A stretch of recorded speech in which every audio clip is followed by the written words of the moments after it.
watching the Scottish Football Zone with all the build-up and reactions.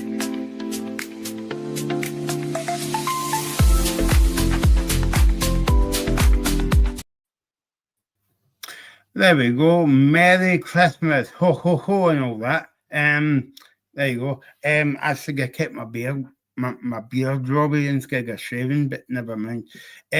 Merry Christmas to you all. Hopefully you had a good day. And the TV as usual was a bit rubbish, a bit boring that day, but hey ho, it's got me and Robbie and Ethan for the next hour keep me company to talk to you about yesterday's games. Robbie, how was your Christmas? Michael, very good. Who needs a Mrs. Brown Boy special when you've got Michael, Robbie and Ethan to cheer you up a couple of days after Christmas. But no, it was a good day. I'm just happy football's back. It was the weekend. We had a lot of games. I picked media coverage one of only two games in the top four flights of Scotland that did not have a goal on Saturday. So that was fun, Michael. And then we've got Reagan on the other side that went to Celtic and saw 6 goals in one half of football. So that was great. But no, it was a good day of football yesterday, and I'm excited to sort of dive in there. Yeah, no, so we've got lots of coming up on the show. Reagan was at the Livingston Celtic game. Robbie was at the St Mirren Kilmarnock game yesterday. I don't want to say Boarfest, Robbie, because I don't want to offend you right enough. You might admit that yourself, but Robbie was a busy boy at the game yesterday because he was speaking to Stephen Robertson after the game and Chris Doolan. And we'll play these interviews out later on in the show. Don't forget, if you want to comment on anything that we are talking about, just let us know in the chat and all that. Robert, I can't believe this is the second last show of the year. I know, 2025, Michael, what a year it's been. This has been my first year on the show, obviously. It's been good. There's been a lot of good moments, a lot of poor moments following St Mirren as well, right enough. But we've really been through it all on the show. I think we've covered a VAR, a bunch. We've covered youth players in Scotland. We've covered pretty much everything you could ask for. And I'm sure in 2026 we'll have made it the same as well. Now on Wednesday night, Tuesday night, I'm going to give the game away here, but because I'm going to ask the guys their favourite moment of the year, right? And when I was thinking about that this morning, I was thinking that's going to be a stupid question to ask Roy, because I think I know that answer already, but yeah. Maybe he'll come up with a different answer. No, I don't think so. So anyway, we'll keep that under wraps till Wednesday. I keep saying Wednesday night. It's Tuesday night, and we're back on for the final show of the year. So hopefully you had a good Christmas and a lot of presents. If you didn't get a lot of presents, well, you had a lot of presents on the football side yesterday. Plenty of goals. Sorry, Robbie, again. Just to rub it in there. So let's begin at the Edinburgh Derby at Easter Road. Hibs 3, Hearts 2. Robbie, what a game it was. It was end-to-end stuff. A cracker. A Christmas cracker. Some might say, Michael. We sort of spoke on the show briefly about it. Obviously, we didn't get to do a preview game, but a preview show, sorry, leading up to the game, but we were speaking about the importance of it and how Hibs really had to show up in this game. Obviously, getting into it, Hearts were favourites, understandably so. They're top of the league for a reason. They've only lost only a couple of games in the league getting into that. And Hibs, I thought, had to start off fast, and they did. It was a really, really nice ball in for, I think it was Nicky Cadden, and Jamie McGrath with an absolutely lethal finish. And it's probably the perfect start in that game, and you felt for there with the atmosphere, and atmospheres are always good on Edinburgh derbies. You just felt for that moment going forward. Hibs were always going to take something away from that game. That's what it felt like to me anyway. And sitting watching it and getting close at the end of the game, especially when it was 3-0 at Hibs, I never seen a way into it for Hearts until the sort of last 10 minutes, you'd say, Michael, when Hearts obviously put some pressure on. Probably should have made it for each in the game, to be honest with you, through Shankland. But I thought Hibs got a justified win and a deserved win in the derby as well. Yeah, no, exactly. And I mean, I don't know about you, but what were you surprised to see Hibs taking a lead into half time? Because I mean, they've been kind of up and down this season. I mean, Michael, I put it in the group chat. I predicted Hibs only last week to finish in the bottom six, and then they go out and put that type of performance in. So definitely proving me wrong. But I think what David Gray done really well is he identified Hearts' weakness in the Hearts' right hand side where Steinwinder played. I believe I think that's where he played in the derby. I don't think he's the best option Hearts could have in that position. It was very easy for Hibs to attack down that side, and you've seen that with the first goal. Nicky Carden comes down his left hand side, obviously Hearts right, and rips Steinwinder apart, puts a good ball into the box, and a really nice finish from McGrath. And that's what you felt like Hibs were going to have to do. They were going to have to start fast and use the atmosphere to their advantage. You know, the Hibs fans have seen enough poor derby results to know that you need to beat them at some point, and I thought they got the win that they deserved as well. Yeah, no, exactly, and it was a brilliant atmosphere at the game as well. But I think, like, when you talk about Hearts potentially winning the league, these are the places that you've got to go and not even get a point, Robbie, but get all 3 points as well. And I mean, they beat Celtic twice this season, Rangers twice this season as well, but they've just fell short a wee bit. And when it comes to the Edinburgh derbies, it would have been a much needed win. I think if Hearts had got that win and won 4 in a row and beat Celtic, Rangers, and Falkirk in between that would have been some message to the league.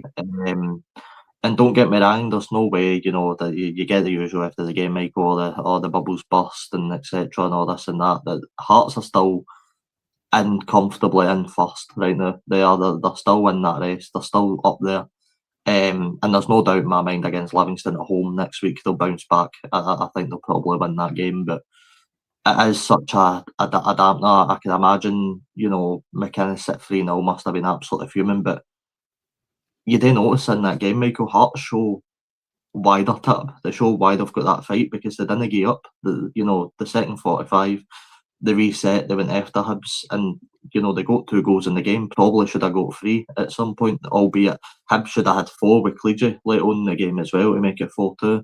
He obviously missed a big chance, but I think positives can be taken for that second half for McInnes. You know, the squad never gave up once in that game. They showed constant fight right until the end. Obviously got a bit unfortunate that Salinger made a really, really good save with the sort of last kick of the game, but I'm sure McInnes will take positives for that second half. There we go. There's Santa's little helper, very late to the party indeed. Ethan, how are you? Merry Christmas. Yeah, likewise to both of you guys and all the viewers watching. Merry Christmas. I hope you have all had great holidays so far. And yeah, we had a lot of entertaining football yesterday. I'm guessing you are talking about the Edinburgh Derby, which was probably the most entertaining game of all. I didn't see Hibs being 3-0 up just after half time like they were, but I think Robbie just made the point. You take a lot of encouragement as a Hearts fan that Hearts fought till the end and were probably quite unlucky not to take something from the game in the end with the chances they had. So yeah, I'm a lot more high on Hearts after their attempted comeback rather than when they were 3-0 down. I think there really has a lot of positives to be taken from that. But for Hibs, it's their day to have their bragging rights. They've not had many, if any, this season in Edinburgh, and that's a massive one to beat your rivals. And yeah, obviously we know that Easter Road's never an easy place to go, especially when your Hearts at the moment with the momentum they're flying with, and Hibs would have wanted nothing more than to beat their rivals and spoil their advantage at the top. And now obviously Celtic have the chance to go level on Tuesday against Motherwell. Ethan, were you surprised about how poor Hearts were in the first half, but in saying that, how good Hibs were as well, because Hibs came out right in Hearts' faces from like the first whistle? Yeah, no, I was surprised because Hearts obviously come into the game as favourites with the form they've been on. the record they've had in the big games this season, beating Celtic and Rangers both twice, and only losing one game in the league, obviously. But I think Hibs needed a game like this. They needed it more than Hearts, definitely. I think it's something that I've maybe been critical of David Gray this season, that the Hibs haven't really done too well in the sort of bigger games against your teams in the upper half of the league. I'm thinking your Motherwell, Celtic, Rangers, and Hearts obviously in the reverse fixture at Tynecastle, but I think they've wrought a lot of wrongs there, and David Gray will be looking for these players to kick on and close the gap to their rivals probably. I'm not saying by any means that Hibs are going to finish above Hearts, because they're still quite far behind, but they'll take a lot of confidence that they can beat anyone in the league based on where Hearts were and the form they were on and who Hearts have beat this season. I mean, I only had one short of note in the first half, Robbie. I know you were watching the game before you went to the game over the weekend at St Mirren Park. Shankland had a shot in the first half, and Howgegg missed that chance. But that was all I kind of like wrote down from a Hearts point of view in the first half. But as you say, the second half was a completely different game for Hearts. Aye, it was a game of two halves for Hearts. And, the derby can do that to you. We quite often use the term form goes out the window to get into these games, and I think it does. The atmosphere at Easter Road and the sort of sold out attendance, just Hibs played off of that better than Hearts did.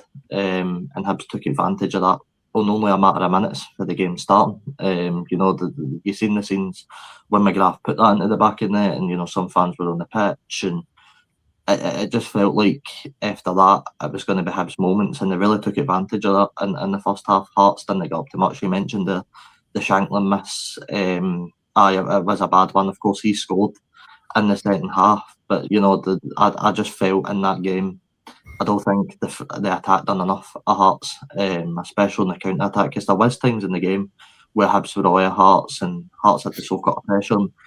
There's not many times this season where we've seen that in games. Hearts don't often soak up the pressure. They're usually the ones putting the pressure on other teams. So to see that, I was interested to see how they adapted. And you've got to say a pretty poor day for the wingers, when they didn't really get much fortune going forward. And look, you've got to give credit to Hibs, because I thought Hibs deserved it. And we can spend all day talking about the negative side of Hearts, but the positive side of Hibs was they done really, really well in that game. They managed to hold it out. The last 10 minutes, everybody was using the term Hibs that.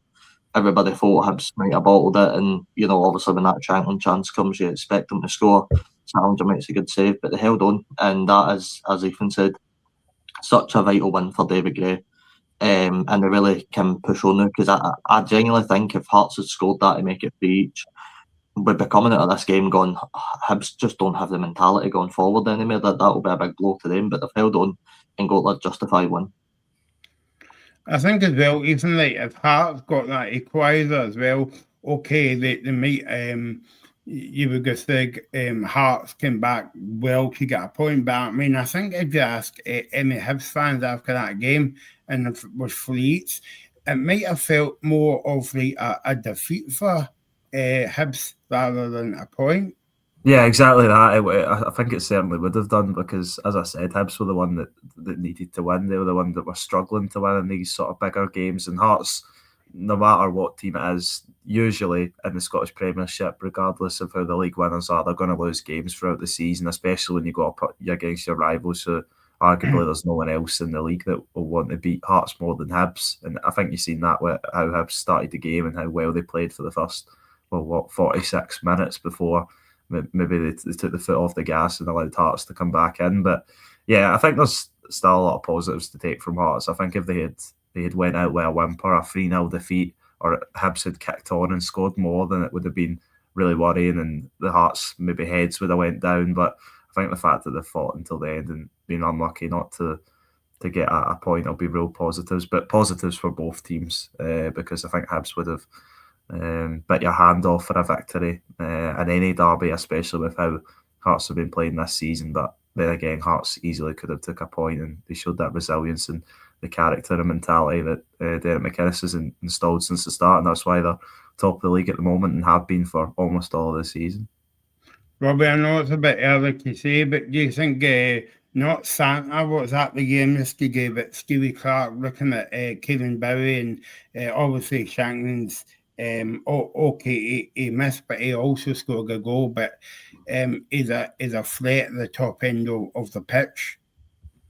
Aye, not to speak too early in the World Cup squad of them, but you're potentially looking at the striker partnership that we'll want to take to the World Cup. If these guys continue to score goals and continue to be in form, and I know Shankland, obviously you mentioned he had that miss, but he did score. Bowie scored.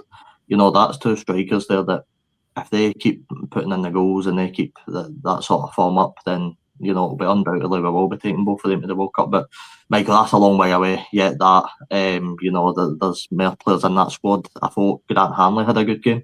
We're always on here constantly going, why is he still in the squad and this and that? But if he keeps putting in any type of performances, then there'll be no doubt for me get him in the squad, because he showed how good he is, and he showed that he can still not at this level in that game. I thought, for all that in the first half, the Hibs, the Hearts attack, barely done much. I thought Hanley did come his way. He swept up pretty comfortably, and they had a pretty comfortable afternoon. So that's another player I was impressed with. But I think you could go through the whole sort of Hibs team and say you were impressed with them all. I thought they all done really well, and they all sort of looked a team. And I think that was the most important thing going into this game. They had to go and show that they were a team, and they had to show that they could show up in these big games, and I thought they'd done that quite well. Yeah, and that's without some of their key players as well for Hibs. 3 players, I think, who have been starting most of the games this season. Bashiri, Chaiwa and Abita, obviously, at AFCON. So it's 3 key players across the pitch that they didn't have for this game, and you had other players maybe that haven't had as much game time this season, like Megwas, who I heard, and from what I've seen, I didn't see all 90 minutes, but from what I've seen and what I heard, he was very, very good. So yeah, massive positives to be taken from the game from David Gray, and I'm sure you hope his players can carry that in and maybe go on a run like they did in the second half of last season, and you never know where they can end up. It's been a funny old season, and I wouldn't be surprised if there's another twist in the tail possibly for a different Edinburgh side this time around. Yeah, and just come back to Kevin Bowie as well, Robbie. He kind of likes the tackle in the game as well, because he does scores important goals, but he does the kind of like dirty side to the game as well, and that's what you want to see, especially in kind of like derby games. And I was going to say that it kind of got the fans up for the game, but the fans were up for the game before the game even started. No, he's a brilliant all-round player, Kieran Bowie. He does literally many things you could ask for in a football player, and he does them well as well. He's not just a goal scorer. The work he does after the ball, his work rate after the ball is just incredible, and you can tell that's the type of games he wants to be involved in. He wants to be involved in the high-intensity, big derby games where the atmosphere's intense, it's right on your back. All the pressure has been on Hibs getting into this game, because they've not showed up in the big games this season, so they really had to put in a performance, and I thought guys like Bowie really helped the team go forward. Obviously he gets the goal as well, and that'll just boost his confidence. There was obviously that sort of sticky patch in the middle of the season where he wasn't really scoring, and people were questioning, will he be going to the World Cup this time next year? Will he get in Steve Clark's squad? Well, I think he's starting to have that bit of form again now, and that right at the right time as well, when Hibs need it and he needs it. Yeah, I think he got man of the match, didn't he? He took his goal really well as well. It was an excellent finish, maybe, unless I'm forgetting any goals. The pick of the bunch, you could say, the way he took his goal. So yeah, I think Kieran Bowie is a very talented player, and we've seen that throughout this season, especially towards the start. As you said, Robbie did go in that little sticky patch, but I'm sure he'll get in amongst the goals again. And if Hibs are to do anything really in a really positive, consistent fashion, which I don't think we've seen enough of this season, then he'll probably be at the heart of that. And I think he's got a really good chance to be in that squad come June, when the World Cup starts. For Lawrence Shankland, I think he'll be in the squad, or should be in the squad regardless, based off what he done in the game against Denmark. He came off the bench and got his goal. He's been in good form for Hearts this season, although he has missed big chances in the last couple of games. He obviously missed one against Rangers, which turned out not to be costly, but maybe this one did. He also had that great save by Salinger to deny him the goal at the end, where I've seen Hibs fans laughing at the fact he looked like he was running away celebrated before it had went in, and obviously the goalkeeper saved it. So yeah, maybe not the best weekend for Shankland on the losing side and missing another chance, but good weekend for Kieran Bowie, and that's what we like to see, direct competition between our strikers, and there's maybe a few other players that could be in with a shout that aren't Scotland regulars. Certainly Josh Mulligan, the two Hearts centre backs Finlay and Halkett are maybe in with a shout, as that probably being one of our weakest areas.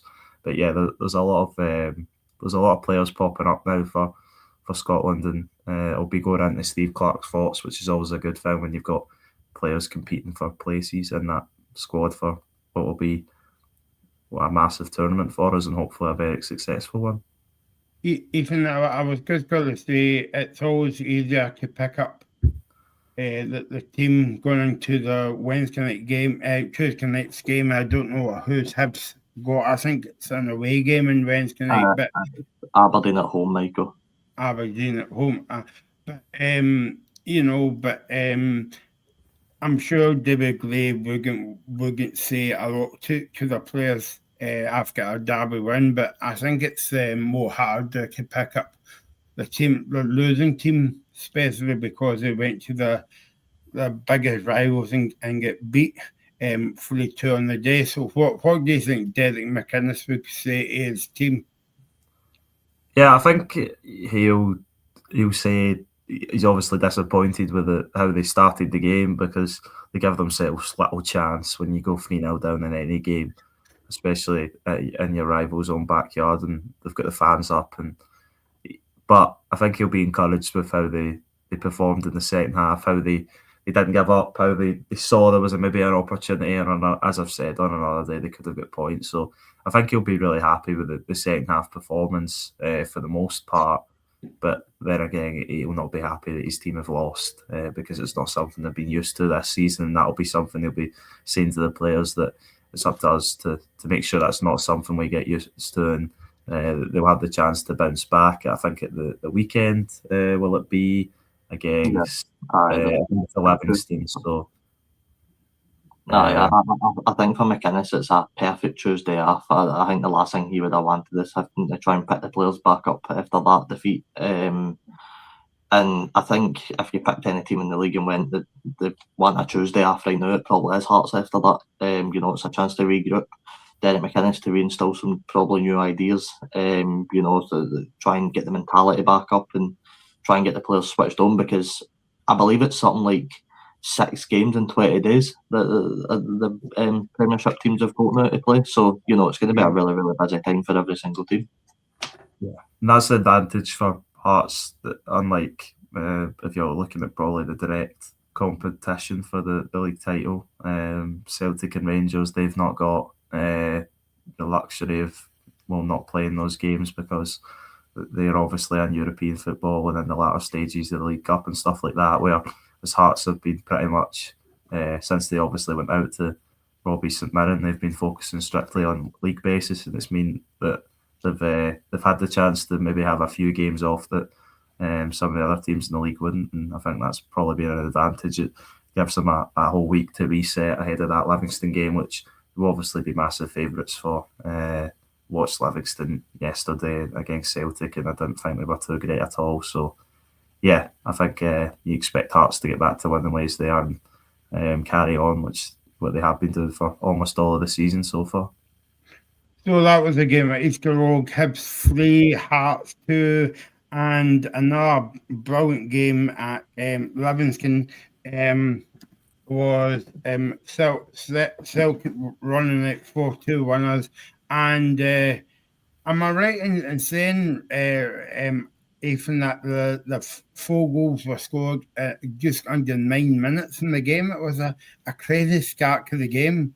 Yeah, 4 goals in 10 minutes, something I don't think I've ever seen in a match before. I think what you could say was it was 2 terrible defences going up against each other. Livingston, obviously, we know is why they're down the bottom of the league for being one of the standout worst defences in the league.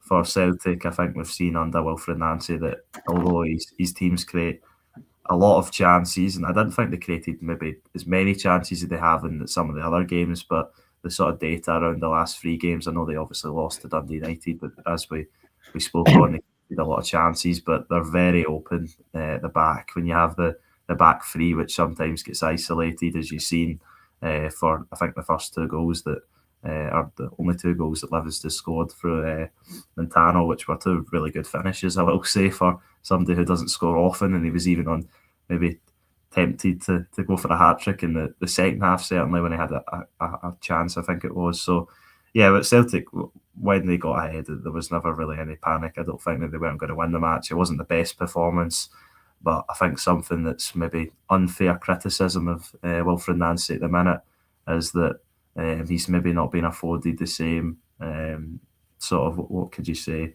lenient support from the supporters that maybe Martin O'Neill was. And of course, Martin O'Neill's a legendary Celtic manager, but a lot of people would say, oh, well, he's getting the job done and stuff like that. I think Wilfred Nancy should probably be afforded the same sort of, I don't know what you would say, leniency from the supporters, because I don't think it's by any means the ideal playing squad he's got there, and also he's got a lot of injuries.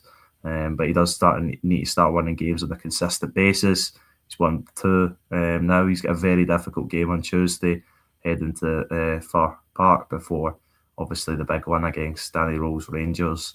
So, yeah, positives for Celtic. It wasn't great, but they got the job done, and that's the main thing when Wilfred Nancy's been struggling to do that, and maybe been on the other side of that. Certainly the Dundee United game comes to mind, when Celtic probably should have won that game based off the chances they created in the first half. Obviously Dundee United were brilliant in the second, but maybe the fortune's fallen on his side now. Before we get into the game, just want to send our condolences to John Robertson's family, especially passing away on Christmas Day. That's a horrible thing to imagine on Christmas Day, but he was, as Ethan said, Martin O'Neill. He was Martin O'Neill's number 2 at Celtic when the likes of Chris Sutton and Dick Gigi-Agat and John Hartson and all the players as well. But John Robertson was a big part of O'Neill's backroom team. So thoughts and prayers goes out to his family at this difficult time at Christmas as well. So that was why Celtic were wearing black armbands yesterday at the game. Even I just wanted to ask you about because that's 2 back-to-back wins for Celtic. A lot of Celtic fans and a lot of kind of people on Chris Geoghegan Scottish football we're going to be saying, well, yeah, okay, it wasn't convincing, but it was still a win. But I mean, do you think you would need wins to get the confidence back up and going again? Yeah, I think it needs to. Obviously, it was only a couple of games ago that the Celtic fans were telling him to get to wherever. So he's got a lot of work to do to get the Celtic fans, or all of the Celtic fans, or certainly a majority of them, believing in what he's trying to do. Because the only the way you can do that is by winning games, and there doesn't always need to be convincing fashion. I thought that the game against Aberdeen, especially, Celtic could have won that game 10-1 rather than 3-1 if they had taken their chances. I don't think it was really the same at the weekend. I think the data showed that it was Celtic had created a lot against Livingston, but I don't really think they did. I thought it was a lot pedestrian play. Celtic still had good moments in the game, but they sort of done what they needed to do. It wasn't anything excellent, but they've got a couple of massive games coming up. As I said, Motherwell away will be really difficult for Celtic, and then obviously the big derby game. I think if he comes out of that with 6 points, then I think a lot of the Celtic fans will be certainly on side, or more of them that are than now. Even if he doesn't get a win against Motherwell away, if he's to beat Rangers, then you know what that can do for managers in this country, and any rivalry we talk about what that win will do for David Gray. I think that win will do even more for Wilfred Nancy, because he hasn't really earned any credit in the bank, and European football as a whole. Obviously, this is his first job, and especially Scotland football and Scottish football in the Celtics fans' eyes. So, yeah, massive game for both managers. I think both Danny Rowe and Wilfred Nancy need need a win in one of those big games because I don't think Danny Rowe's maybe got that yet. I'm talking against Celtic or Hearts this season or one of the European games. So, yeah, I think it's going to be a massive game for both of them, and both of them need it probably as much as each other. It's the biggest. Sorry, I was just going to say it's the biggest week in Wilfred Nancy's football career. Probably, I don't imagine he's going to have much bigger right now on his plate. What I will say, Ethan, I don't know if you agree. Right, I looked at that game and I thought Celtic done well to get the win, and they needed to get the win.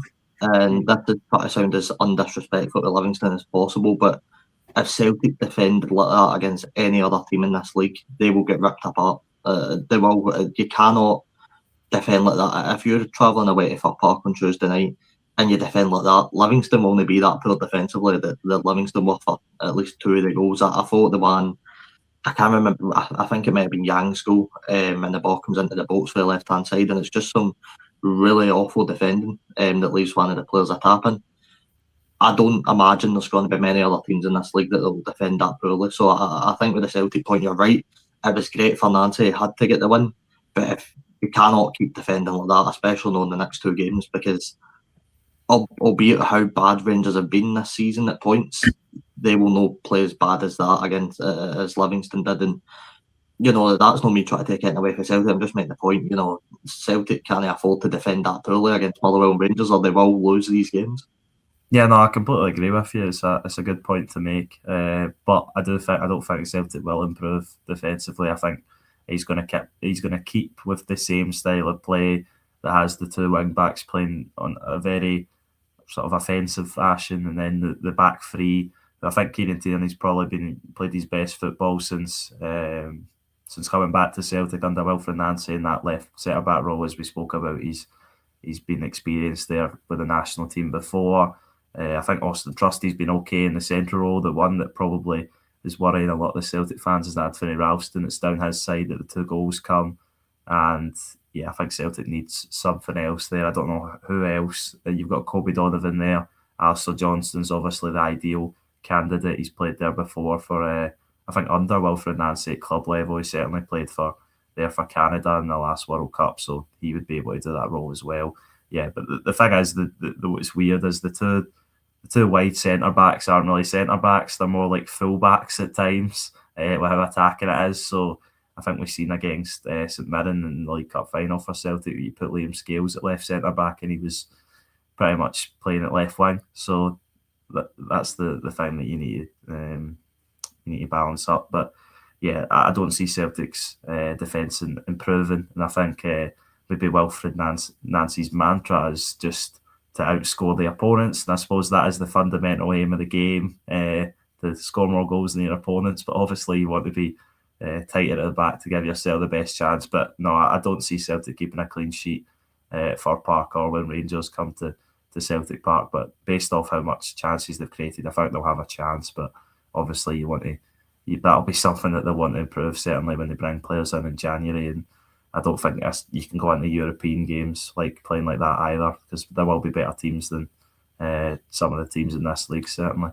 I was going to say, Michael, just quickly, Bologna away on the 22nd of January. If Wilfred Nancy is still in charge for that game, I'm going to be so intrigued to watch that match, because the way the defence is playing right now, and as Ethan said, if Bologna are on form and they're firing, I dread to think what the score might be in Italy, to be honest. And I do think you're right that there needs to be some drastic improvements in January. And, you know, you're right, Ethan, that there's not been enough time for Nancy. The fans haven't gave him enough time, in my opinion. He's not had time to get his own players in January when he brings in his own ideas. This might not click, you know. We just don't know when he gets a few players in a few positions where Celtic drastically need players. We might see a switcher and are starting to see it. You know, as much as, all right, you could argue both are scrappy wins. He's got wins at the end of the day. You know, he's got 2 wins under his belt, 2 wins in a row, going into what is, again, a massive week for him in his career. So there's at least something being built there. It just needs to keep improving on it. And if he can get 2 wins over the next week, that'll boost his reputation right up with the Celtic fans.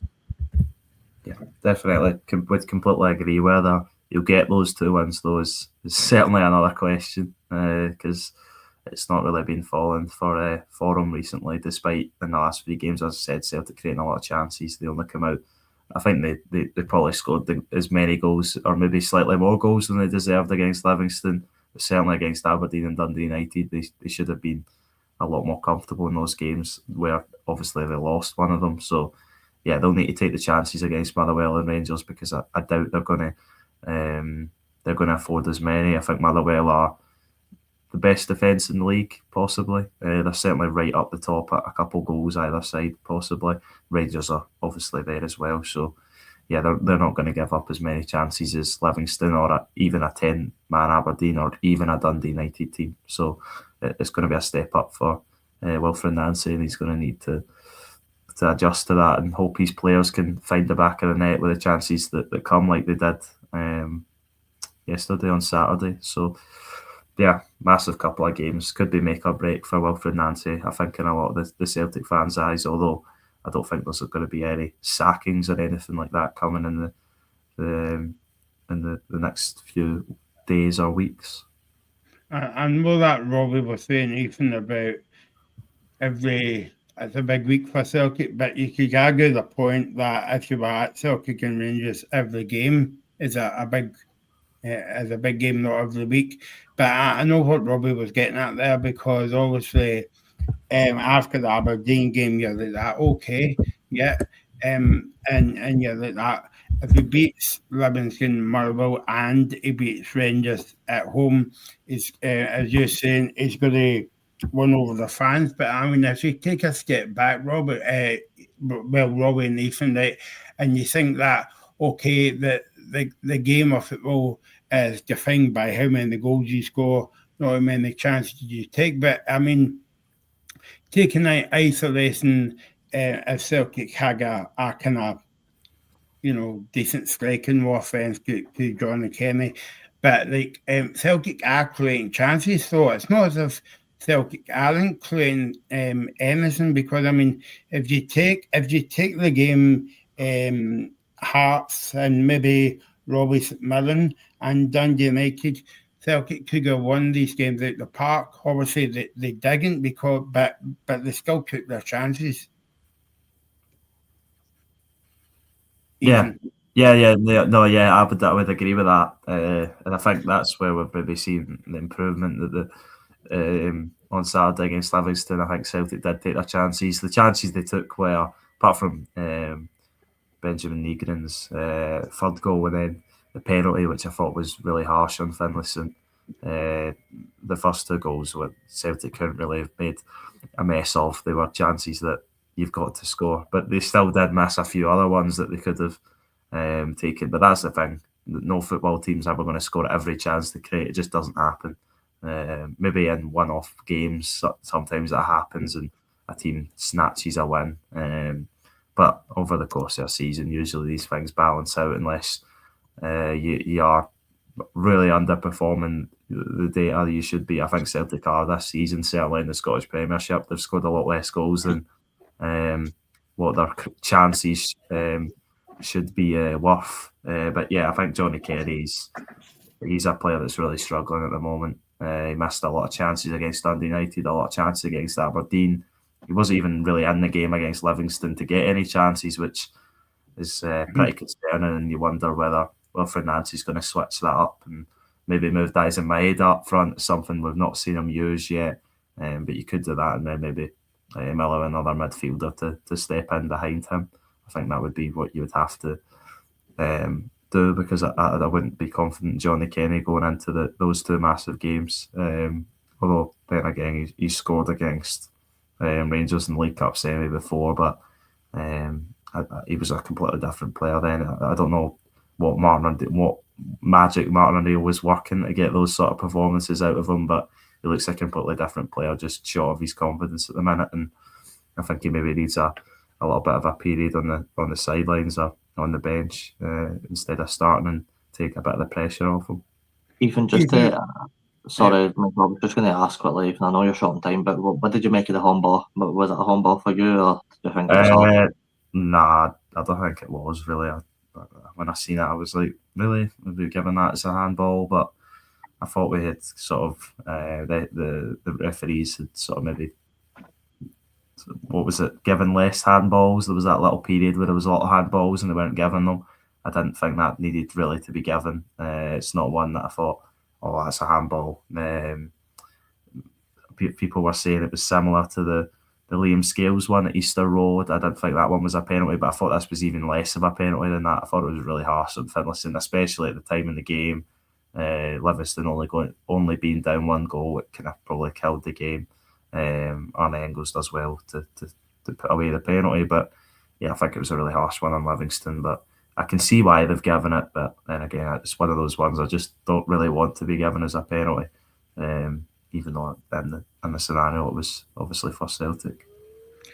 There you go. So basically the fourth official, Robbie, has put up the board, and Ethan is sadly he's not match fit today, so No. he's got to go off. So thanks for joining us, Ethan, and we'll speak to you soon. No, thanks for having me. A short cameo, but yeah, I'll see you later. See you later, man. Ethan. Goodbye. All right. There we go. That was a part-timer. Ethan there talking about the game. Robbie, I know that we spent the majority of the time talking about Celtic, and I know you were at the game, the Mirren game yesterday, and I don't know if you caught any of the highlights last night. What do you think of Livingston this season? Because I kind of fear for them already. It's not that Livingston, but we've been used to seeing over the past couple of seasons. Aye, they're just really, really, really, really poor defensively, Michael. I don't think there's any other way to put it. At the back, they're letting in so many goals so easily. I'm trying to remember. I think it was the young one, Michael, but as I mentioned, the ball comes in, it just scrambles about the box, and Yeah, it was. He gets a tap in it. It's just, I think that goal perfectly sums up Livingston's season so far. And I'm seeing Livingston making new signings. I don't know they've already captured 2 coming into the January window. So Martindale clearly has his eye on trying to solidify the defence. I do believe one of them at least is a defensive player. I could be wrong. But you can see that. I don't want to say panic, but you can see what Livingston are thinking. They're thinking we need to go and make signings, we need to go and improve it because it's been far for good enough. And every game in the league is hard, Michael, but it doesn't get much easier. They've got Dundee United and then they travel to Hearts. That's just another 2 absolutely brutal games that I'm sure David Martindale doesn't want. But get into the new year, if they can get signings in, I do believe there's a bit of hope there. There's a very small percentage of hope, but the league is that tight this year, Michael, that the Dundee's down there, the Kilmarnock's down there. If Livingston can shape up a bit defensively, they can start taking points off of teams and try to make a push to survive. Because I was listening to Martindale and I did notice Michael, he's got a pair of specs now, which is interesting. I've never seen that. I was actually going to say to you, Robbie, let's hope David Martindale's lawyers are not watching, but I think that tells you that the football's actually getting quite big for him to watch, and that's why he's got glasses now. Quite poor on the eyes, but look, I don't think David Martindale has the capabilities to keep Livingston up. I don't think he's as bad as managers Livingston are potentially showing it right now, 9 points out of the opening 18 games. I don't believe for 1 minute he's that poor, but it needs to get better. And if they keep going the way they're going and they keep making signings and the signings come in and work, then we could be talking about a different Livingston team. But right now, Michael, it's just far, far too easy for any team that play them. Yeah, no, definitely. And I think on the Celtic point of view, that when Ethan was on, I think it's just getting back-to-back wins, no matter how you're getting them at the moment, just getting the confidence up until next Saturday before they take on Rangers. For Celtic, they needed the confidence. And look, I know what you were saying earlier, and I get that every game is massive for Celtic, but this feels exceptionally massive. Playing Motherwell, who's high flying right now, they're scoring a lot of goals, they're playing some really nice stuff. and then into Rangers, which is a big enough game, and it's saying, right, you know, you don't need me to explain why the importance of that game, but it just feels like this is the do or die week for Nancy. If Nancy comes away with 6 points out of the next 2 games, it will be labelled as working. That's what it will be. It will be, all right, this is actually working. We can get behind this guy. He's in here. He's got the 2 big wins that he needed. He's 4 in a row, and you know, people are starting to get on side with him. If he loses the next 2, there will be calls for him to get sacked, of course, which I don't think will happen. I think the Celtic board are smarter than bringing a guy in, letting him have 2 months, and then sacking him off when things get a bit rough. I don't imagine that'll be the Celtic board's thing. I think it would be a poor decision financially for the board as well to let him go so quick. So I don't imagine he's going to get sacked anytime soon. But just for him and for the dressing room, more importantly, Michael, for these players, if they can get 2 wins, it gets them, their emotions and their mentality will be high through the roof. If they lose, you know, they might just stop playing for the manager. They might give up. They might think, what's the point? We've lost these 2 games. So it's really, really, really big circumstances coming into the next week for Wilfred Nancy and the Celtic players.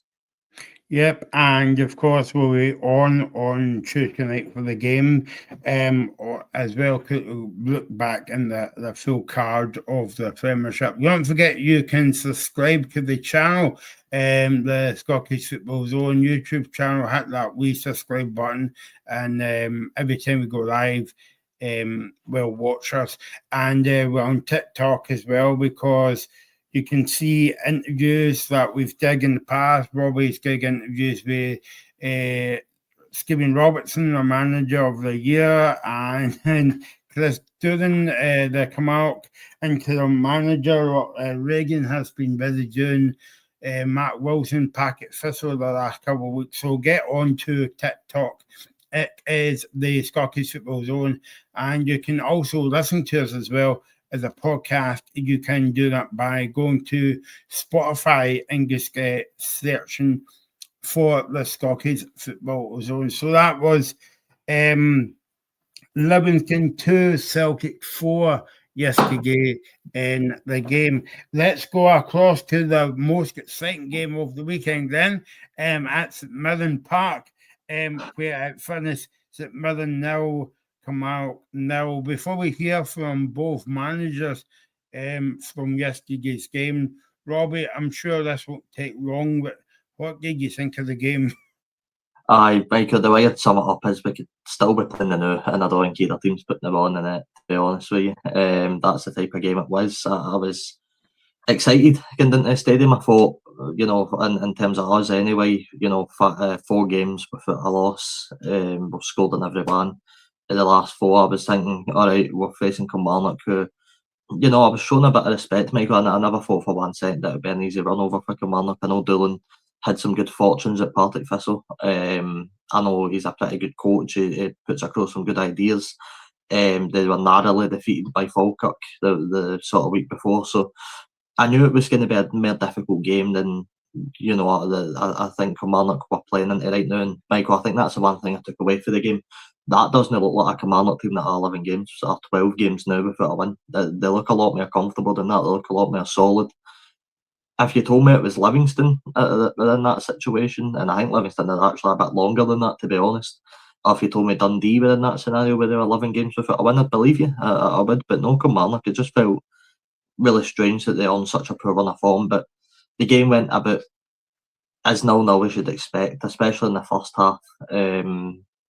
I thought we had the better fortunes in the first 45. I thought we looked alright. I didn't think the attacking threat of either team really got gone, to be honest. The second half, I'd probably give it to Kilmarnock. I thought they came out the second half.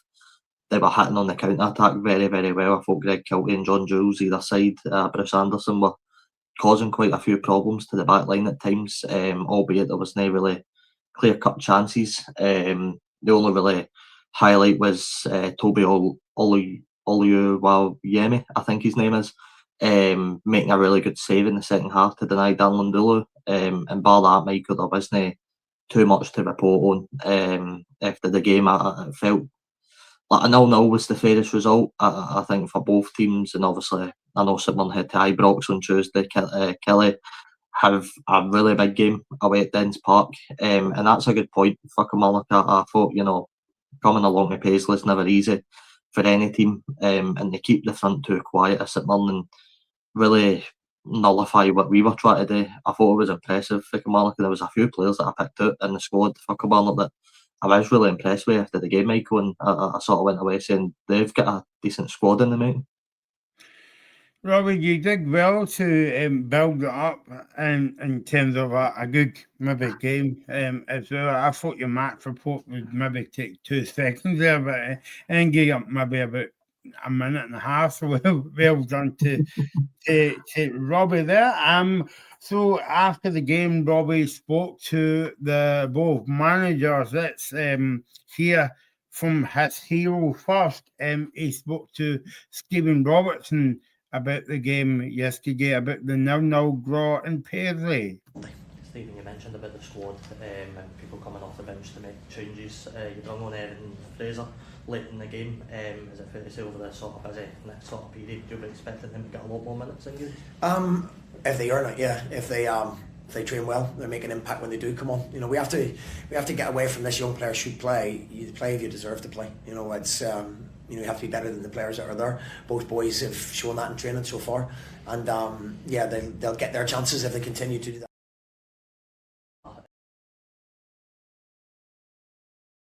Big attendance down here, that must give a lot of belief to you and the players. At such a hefty time, around the Christmas period, that must be good. The fans are always turning out in numbers. Yeah, it was a full house today with the home fans, which is brilliant.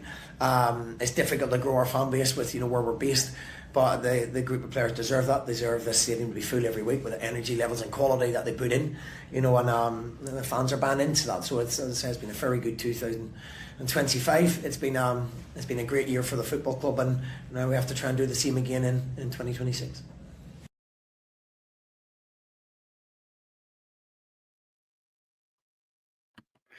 There we go. That was Stephen Robertson there, and I could imagine what kind of look like you got when you asked him the question about young players. But I mean, I think that Robbie, what it's trying to say to you, if you're old enough, you're good enough to be in the squad.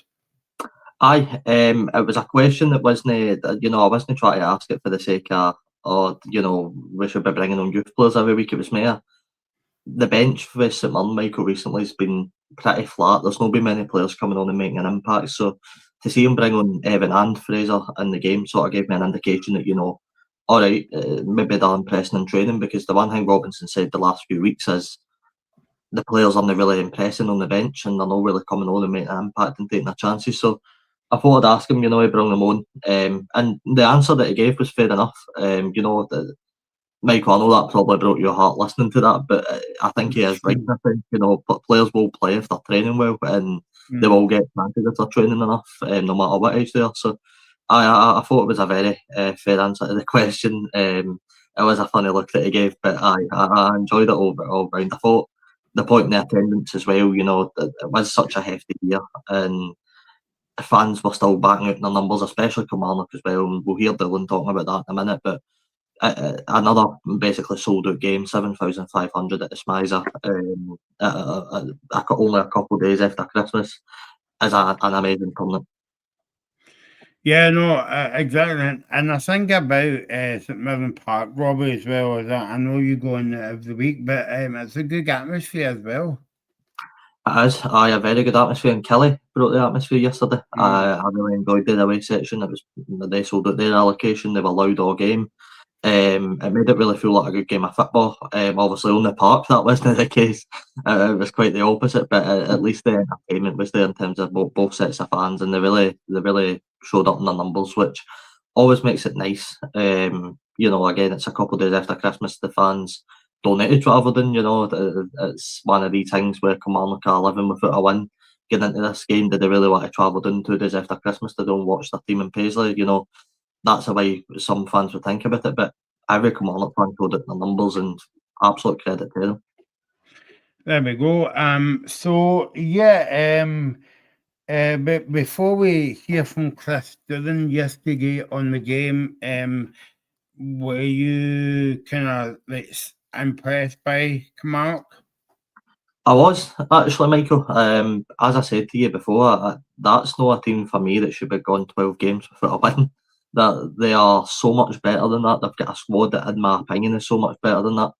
The defence, Sleep Brown and Lewis Mayo, the two fantastic defenders. Sleep Brown's only 20, I believe, Canadian. Mayo's obviously a bit more experienced in Scotland than that. I believe he's about 24, 25.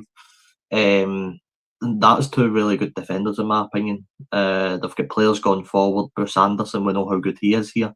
You've got Brad Lyons, Greg Kiltie, David Watson. That's a Kilmarnock team that are got some quality.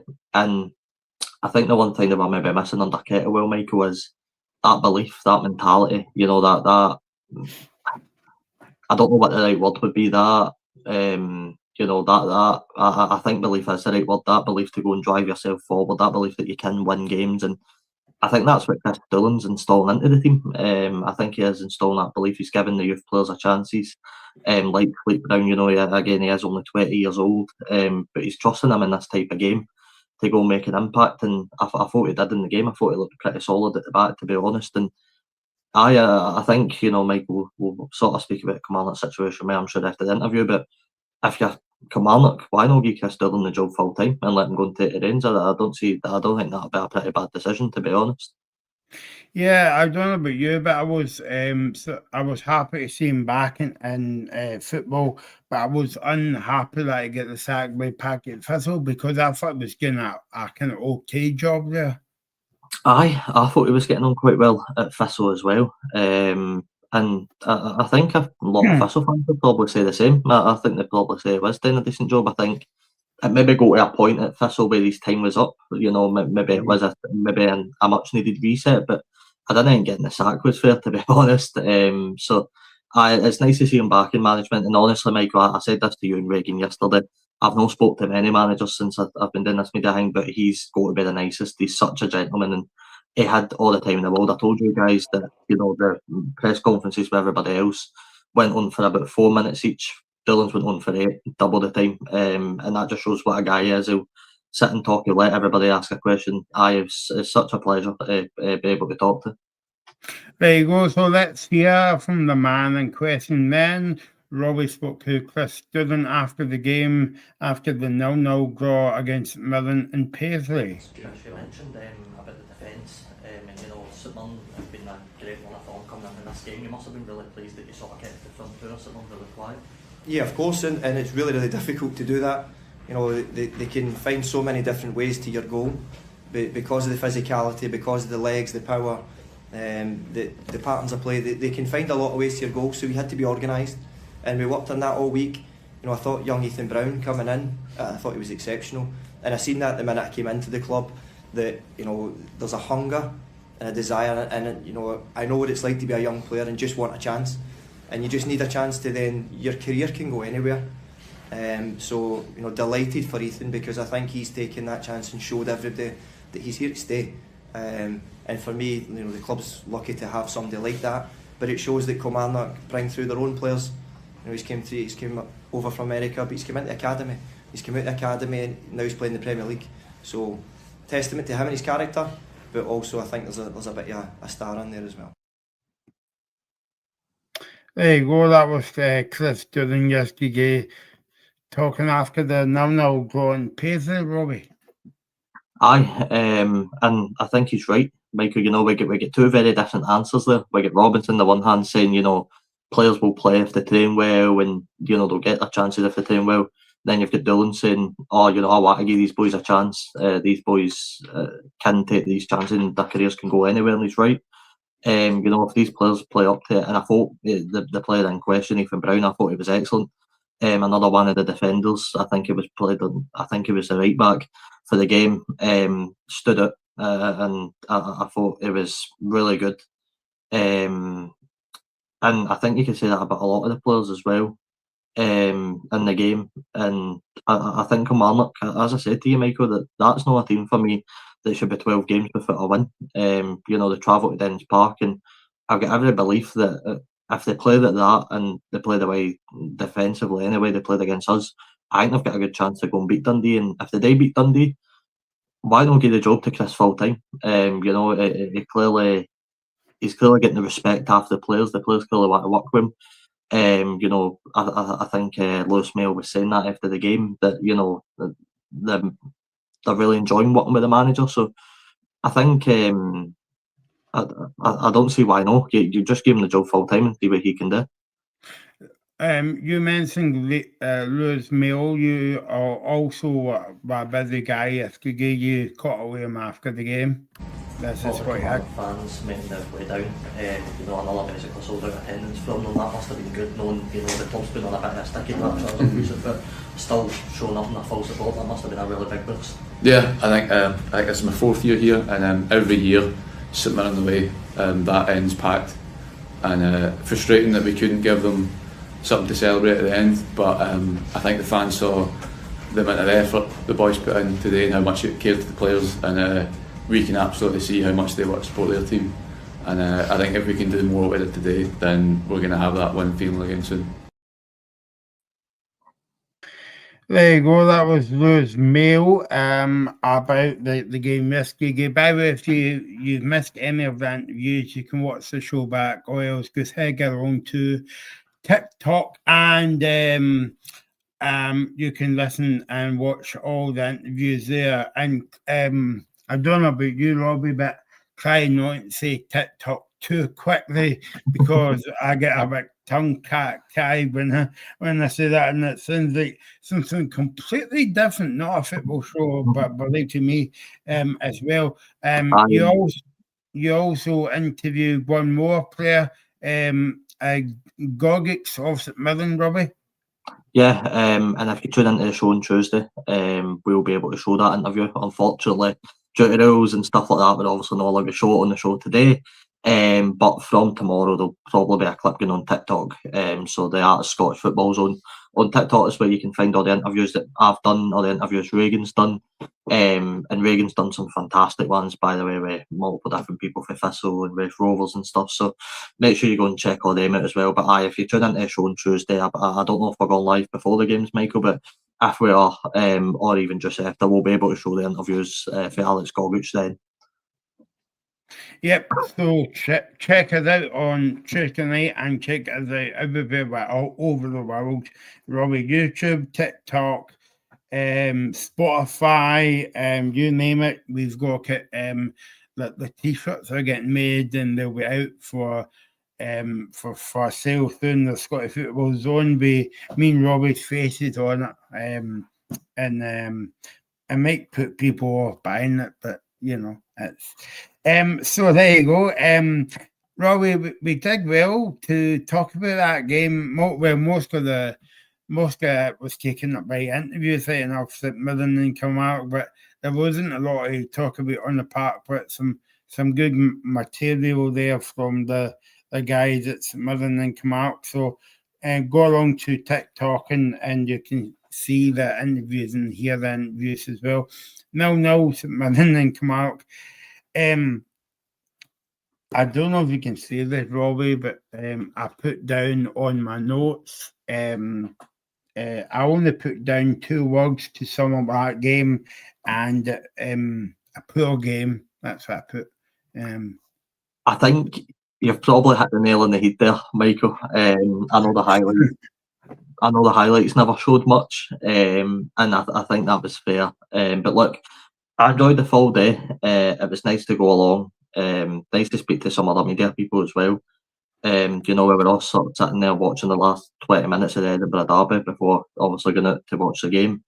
It was just nice, you know, it was nice to be there, nice to get, most importantly, get accepted, you know. They didn't need to do that. They provided great service, and hopefully it won't be the last time I get along to a game this season to do some media work. I'm sure Reagan will be along to Partick Thistle at some points as well, and hopefully we can get a few of the Partick Thistle interviews onto here as well, because I think that'll be good. You know, getting a lot more interviews and stuff like that. Yep, so there you go. St Mirren now come on. Now let's move on to the game at Ibrox. Then Rangers 1, Motherwell 0. And listen, Robbie, we'll go on to the penalty incident in a minute or two as well, because A lot of Rangers fans are saying, yes, it was a penalty yesterday. I don't know your views on that one. Looking at the highlights again, Robbie, Rangers are just a bit like Celtic in a way, but they're just scraping by and not playing brilliant football because, I mean, if Murrow had the chances, we could have been talking about a whole different game today. And they did. And you've got one player, Michael, I think I picked out the bunch for Rangers, is Jack Butland. Absolute credit to him. The boy comes under a tremendous amount of stick off our fans when he makes one or two mistakes, but goalkeepers are only humans. Everybody makes mistakes, even the best goalkeepers in the world. How many times have we watched David De Gea play with Man United and stick the one into his own net? You know what I mean? And Jack Butland is a really superb goalkeeper, and I think he showed that yesterday. He's the reason why it finished 1-0 to Rangers, and he's the reason why Motherwell never scored. And Motherwell had some good chances, and I think it'll be a bit of a blow to Jens. I felt like Motherwell really would have fancied their chances, and I think from what I heard, what I was listening to on the radio during the Tottenham game, Motherwell started off a brighter of the two teams, sort of getting a couple of chances in the opening 10 minutes. Nothing really happening for Rangers, but Rangers grew into it and they get the goal. And ultimately, Michael, that's what you need in football. You just need that one moment. You need the goal that gets you the win. And Danny Rose got that. He's grown a team that under Russell Martin wasn't great. Let's be honest, it wasn't. There's a lot of players in there where you were going, they're just not good enough for Rangers. But we keep saying this every week. He's put together a squad that can go and get results, and they got one against a team that were high flying in the league, scoring goals every single game basically, albeit a couple of 0-0 draws in there, and they looked really high in confidence. And Rangers punished them and managed to get the win, keep a clean sheet, which I think is the most important part. They got a clean sheet against Motherwell, who are so high flying. And I know we spoke earlier about it being such an important week for Celtic and Wilfred Nancy, but it's equally as an important week for Danny Rowe and Rangers. If he can go and get 2 wins against St Mirren and then Celtic, that puts a big statement on the season, and it genuinely puts them in with a chance of fighting for the top 2. So, it's a big week for Rangers, but it was important that they got that win, and they did get it. And I'm assuming we'll go on to speak about the penalty incident in a minute. Yeah, I mean, I only saw the highlights at Robbie. Motherwell were a better team. Hengly had a shot, and by the way, I thought he had a good game for Motherwell yesterday. Only one shot note, and Conor Barron had a shot a goal in the first half. I don't know about you, Robbie, but I like Motherwell's got a good squad at the moment, and Celtic will be in for a game on Tuesday night, especially going to Fir Park on Tuesday night. But I like that guy, Just. He's a good player, isn't he? Elijah Just is a fantastic player. Really, really big quality. He's a guy that is, where did he sign for? I think he signed for like a Danish team, an Austrian team. Wasn't really doing much. He's come in, he's really set the league alight, you've got to say. It's probably in conversation for one of the players of the season so far. They've obviously got Ibrahim Said on the other side as well, who's done some good stuff. We've obviously, I think Maswinishi is away in AFCON duty, so we're not really seeing much of him right now, but that Motherwell team are absolutely filled with quality. And I think, getting into January, it's going to be interesting to see where Jens's expectations go. Is he wanting a top 4 push? Is he wanting a top 6? Where's these expectations going to lie? Because that squad, Michael, for me, it's good enough to be in the top 4. It is. They've got a good enough style. They've got a good enough squad where if Motherwell finish 4th at the end of the season, I wouldn't be surprised, to be honest. So, look, in terms of the game yesterday, it was a pretty disappointing one for them. I think they'll probably feel a bit deflated that they've not scored, but they put in an incredible performance at Ibrox, which, not many teams get today, no matter how bad Rangers are playing, so fair play to them. Let's speak about Rangers, Mikey Moore. As well, we had a couple of shots at goal yesterday. I don't know about you, but most of all the Rangers fans must be a bit disappointed in them, Robbie, because when they came to Ibrox, before he signed for Rangers, a lot of people will say, "Yeah, this is a good signing," but it's not really kind of worked out for him. Aye, look, he's still a young lad. He's 18. He's, almost reminds me, Michael, when Amad Diallo signed with Rangers for Man United that time alone. And then I remember he scored up at Ross County, and then he didn't do much after that. And now you'd argue he's probably one of Man United's best players and most influential players in their team. So, look, Mikey's still a young guy. I think they probably expected to see a bigger impact. But let's be honest, at the time where Russell Martin was in, name day was making an impact in that Rangers team. You could have probably slapped Cristiano Ronaldo up front and he probably wasn't doing much, to be honest. That's how poor Russell Martin's team was at the time. So I do think,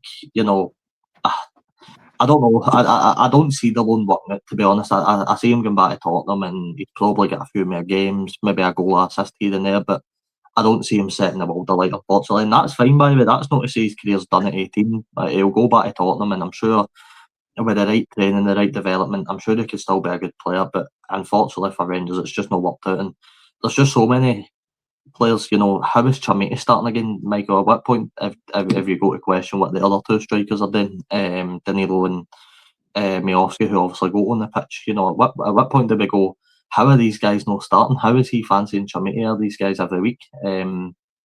Obviously, we got the return of John Souttar. He's back in the mix now. Always nice to see him back. Obviously, he'll be one that's getting touted for the World Cup place next year. So we'll need him back up in form.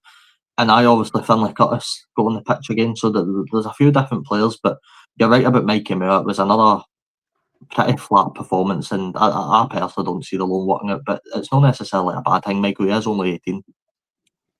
The Rangers got a goal in the first half through Raskin. I don't know if you had any complaints about the the offside goal, Robbie. No complaints for me. I don't really know what else to say. It's just I'd agree. I think it was a fair enough decision, to be honest. Okay, let's move on to the big decision of the game. Then the penalty. I think it was it 2 minutes to go or something? That was near the end of the game anyway. Shug Murwell had a penalty. By the way, it never went to. It went to VAR, but it must have took a few seconds because David Dickinson never get called over to the monitor. I mean, how did you see the penalty, Robbie? Yeah, I've so far, Michael, I've only seen two angles of that penalty for two different positions on the pitch. Yes, the Rangers player does stick his foot out, and it's a very clumsy decision to make by the Rangers player, by the way. But on the flip side, I'm personally yet to see an angle that suggests that there's contact. And by the way, that's not me saying it's not a penalty. If I can find another angle somewhere that shows there is contact, then I'll change my decision and I'll say it's a penalty. But personally, for what I've seen, Michael, there's been no contact made, and I don't know if that's just because the angles I've looked at the sort of incident, and maybe I've not found a good one, but for what I've seen, there's no contact made by the player. But again, I'm happy to be proven wrong on that.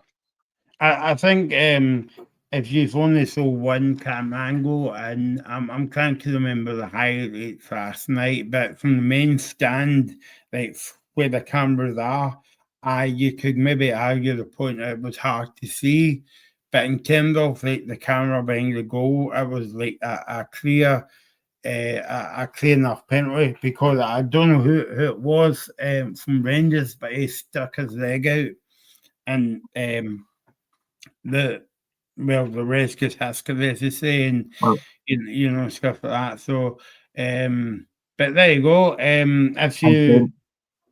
Sorry, Michael, just quickly, in saying that then, and saying that you've seen the angle behind the goal and there's contact, then I will revert my decision and say, it's a penalty. Because it's clumsy. It's clumsy the Rangers defender to stick his foot out in that position so late in the game. And, if there is an angle where there's contact made, which, you're saying there is, so, it's a penalty then. The fact that VAR's not went and checked that further, I'd be pretty annoyed if I was a Motherwell fan in that case, that they've not got away. We're getting a penalty there, and such a time in the game where a penalty basically gets them a point at Ibrox. So, if I was a Motherwell fan, I'd be a bit more frustrated at that.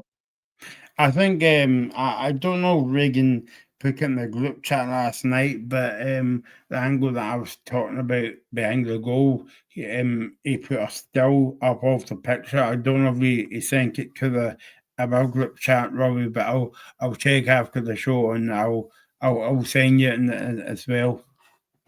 Aye, no, that's fine. But if there is contact, then it's a definite penalty. There's no getting away for that. He sticks his leg out so clumsily. I think it might have been Emmanuel Fernandez. Maybe it was either him or I think Jaden Magoma. So whoever it was a really clumsy decision that didn't need to happen. But look, Rangers get away with the 3 points, and it's 3 more points onto Danny Rowe and 3 needed points as well. Moves them into third if they can beat St Mirren on Tuesday and then beat Celtic next Saturday. Rangers are going to be flying and going to be so high on confidence going into January. And of course, we'll be on Tuesday night and that on Sunday to look back at the games as well. But yeah, I mean, as you say, I mean, it's another one for Danny Rowe as well, and the confidence will be up there, Robbie. You know. Aye, I'm sure confidence will be through the roof, and we come on say it every week, Michael. The guys working wonders with a squad that's clearly not, and I think Rangers fans aren't getting carried away. This squad's still not good enough for where Rangers want to be, and there's still a lot of work that needs to be done. But he's building, he's building something. He's building a bit of momentum now. It's a big match on Tuesday night against us. I'm sure we'll go there when they fear. So it's all about how Rangers respond to us, because they're known a great run of form against St Mirren. I think they've not won in the last 5 games they've played us. So it's another big milestone for Danny Rowe. He's got to try and overcome St Mirren, and then he's got to try and overcome Celtic, which 2 really, really big games. So I think there is players in there that I definitely could see having a future for Rangers. Connor Barron's one of them. He's a guy that people maybe would have said early in the season when they worked under Martin, maybe wasn't getting a chance, but under Rowe, he definitely looks like a pretty good player in the midfield, and a player that if Rangers can build a decent team into January into the next season, then I'm sure he might be a part of that. There you go then. Motherwell's got a big game. Rangers has got a big game as well. Home to Robbie St Mirren on Tuesday night. Motherwell is at Fir Park when they kick on Celtic. Let's talk about the other game that was on the TV yesterday, and I was absolutely spoiled yesterday, Robbie. I didn't have a lot of Christmas presents, but I got a lot of football to watch last night. But that way by 9 o'clock, I was sick of watching football because I started off half 12 yesterday until about 9:15 last night. And so, yeah, no complaints from me. Maybe complaints from my partner, but I don't mind. So the final score, Aberdeen 1, Dundee United 1. And I thought, Robbie, the Hearts game was a Christmas cracker. Celtic game, Livingston was a Christmas cracker. Aberdeen, Dundee United really wasn't a classic game. It was a bit like the Grinch coming into ruin Christmas, you know what I mean? It was like, Exactly. It all goes so well, and then the Grinch comes in and nicks the presents. But no, you're right. It wasn't a classic by any means. It was a pretty poor game for what I've seen, and I've only really seen some of the highlights because obviously I was busy. I didn't get home until basically the game was done, so I didn't get to see too much. But one player that I think really stood out in the highlights was Amar Fata, that obviously scored the goal for Dundee United. I mean, that was a fantastic goal to watch. Pretty poor defending for Aberdeen, right enough, but for him it was exceptional, and a really nice finish as well. And to be honest with you, Michael, I don't have many notes for this game at all, to be honest. It was just one of them. I think a point you'd probably argue was a fair result in the end, a bit like St Mirren Kilmarnock. I don't think anybody would begrudge a point, but I think it just keeps Jimmy Dillon ticking ahead, and I don't get this. And I know Owen, who's will come on the show at some point when he's not injured, must be dealing with a long-term injury or something, and that's why he's not appeared. But he somehow thinks that Tilline's going to get sacked after that draw, which I don't get, because as you know, and domestically, as you know, only lost 1 of his last 8, and it was only a good winning run before that. So I'm not too sure where that's coming from, but I mean, look, I think Paul Donaldson, obviously he's in the chat now. I think he'll maybe be a bit disappointed that Aberdeen didn't win. That's the type of game where Dundee United aren't exactly high flying right now, albeit they did beat Celtic and draw with Hibs. But you know that they're not playing their best stuff, so you know, maybe no walk away with the 3 points would have been a bit disappointing. But I do think in terms of the way the game went, a draw was probably fair. Let's speak about this, Robbie, because I missed the beginning of the Aberdeen game. Paul, thanks for watching. Hopefully you had a Merry Christmas and all that. He said really disappointed that the Dundee United fans couldn't be silenced for a minute. And yeah, so Robbie, this is maybe not a conversation for the show, but because Paul's kind of broke it up. So nowadays, right, they have the say a St Mirren legend or a Rangers or a Celtic legend get, you know, past and stuff like that. They have a minute's applause. Now, I don't know about you, right? And I don't know about anyone else watching Paul Donaldson and the rest, but a minute's applause is not very nice because you can still speak to your pal next to you in the stadium, and really, if you're doing that, it's like, well, it's not really a minute's. It's not really like a minute silence. So I'm kind of disappointed to hear that from Paul and Dundee United. I mean, where do you stand in the whole minute's applause, minute silence debate? It was very, very disrespectful for Dundee United fans. It was, and it's not what we want to see. Try and, you know, I don't want to make the show too negative, to try and twist it back onto a positive note. In Paisley, there was a minute applause in the 61st minute for Koza, who's a well-known St Mirren fan that sadly passed away. I think it was just before Christmas.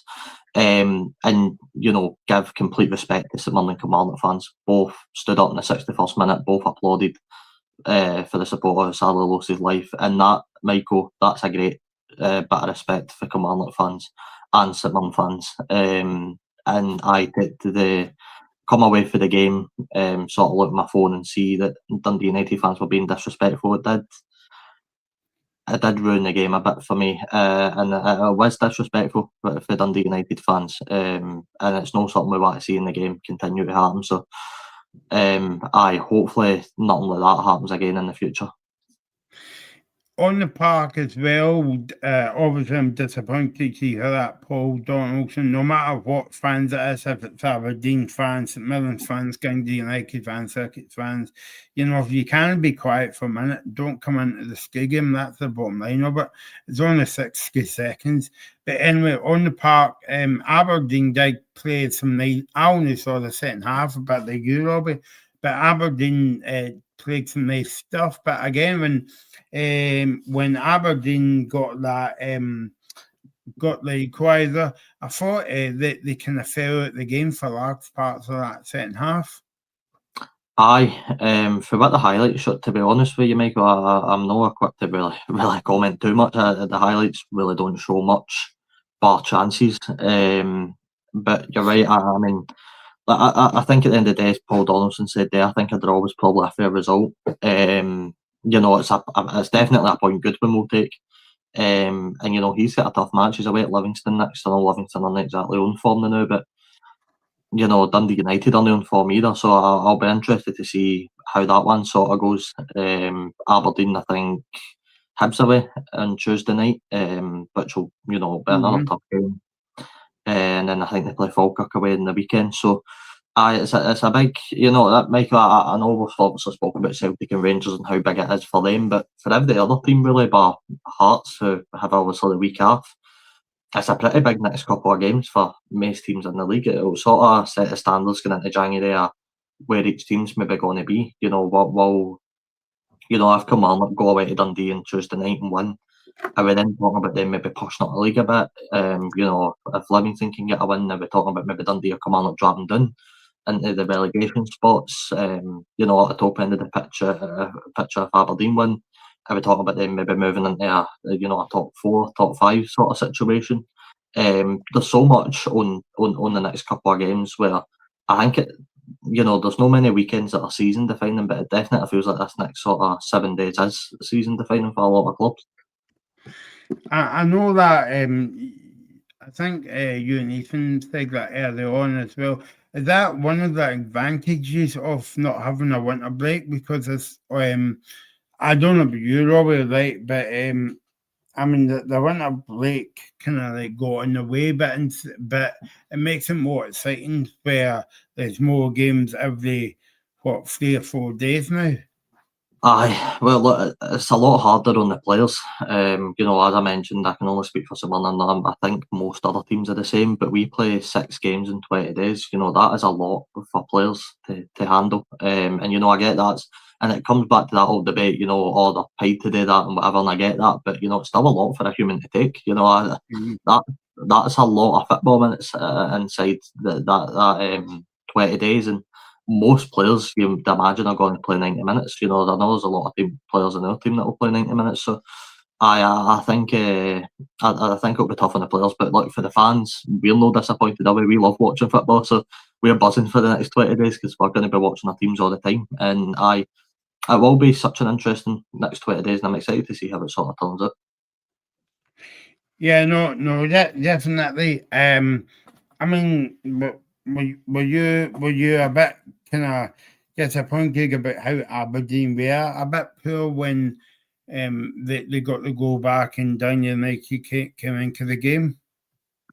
I kind of thought, if you see it go 1 each, and I'm looking at my phone and I see 1 each, I'm sort of thinking, right, Aberdeen might actually go on and win this now, and they might go and they get the 3 points, but it just kind of seemed to go a bit flat after that. And I think, again, a draw was probably Michael the fair result after that. I think the first half was a bit flat. The only really chance I go to see was the fatter goal. And the second half was a bit more action, but I think both teams will be happy with a point after the way the game panned out, and I think they'll both move on with it. Paul, if you haven't subscribed to the Scottish Football Zone, I don't know where you watch it, but subscribe to the Scottish Football Zone, and everybody else is watching, subscribe to the Scottish Football Zone, subscribe to our TikTok and Spotify accounts as well. Robbie, Paul makes a good point here as well about what I was saying about it's good not to have the winter break, but I mean, if you look at it like this, like he says, for me, it's too many games at this time of year, not just for the players, as you were saying, Robbie, but for the fans at Christmas to attend a lot of games and a lot of money as well.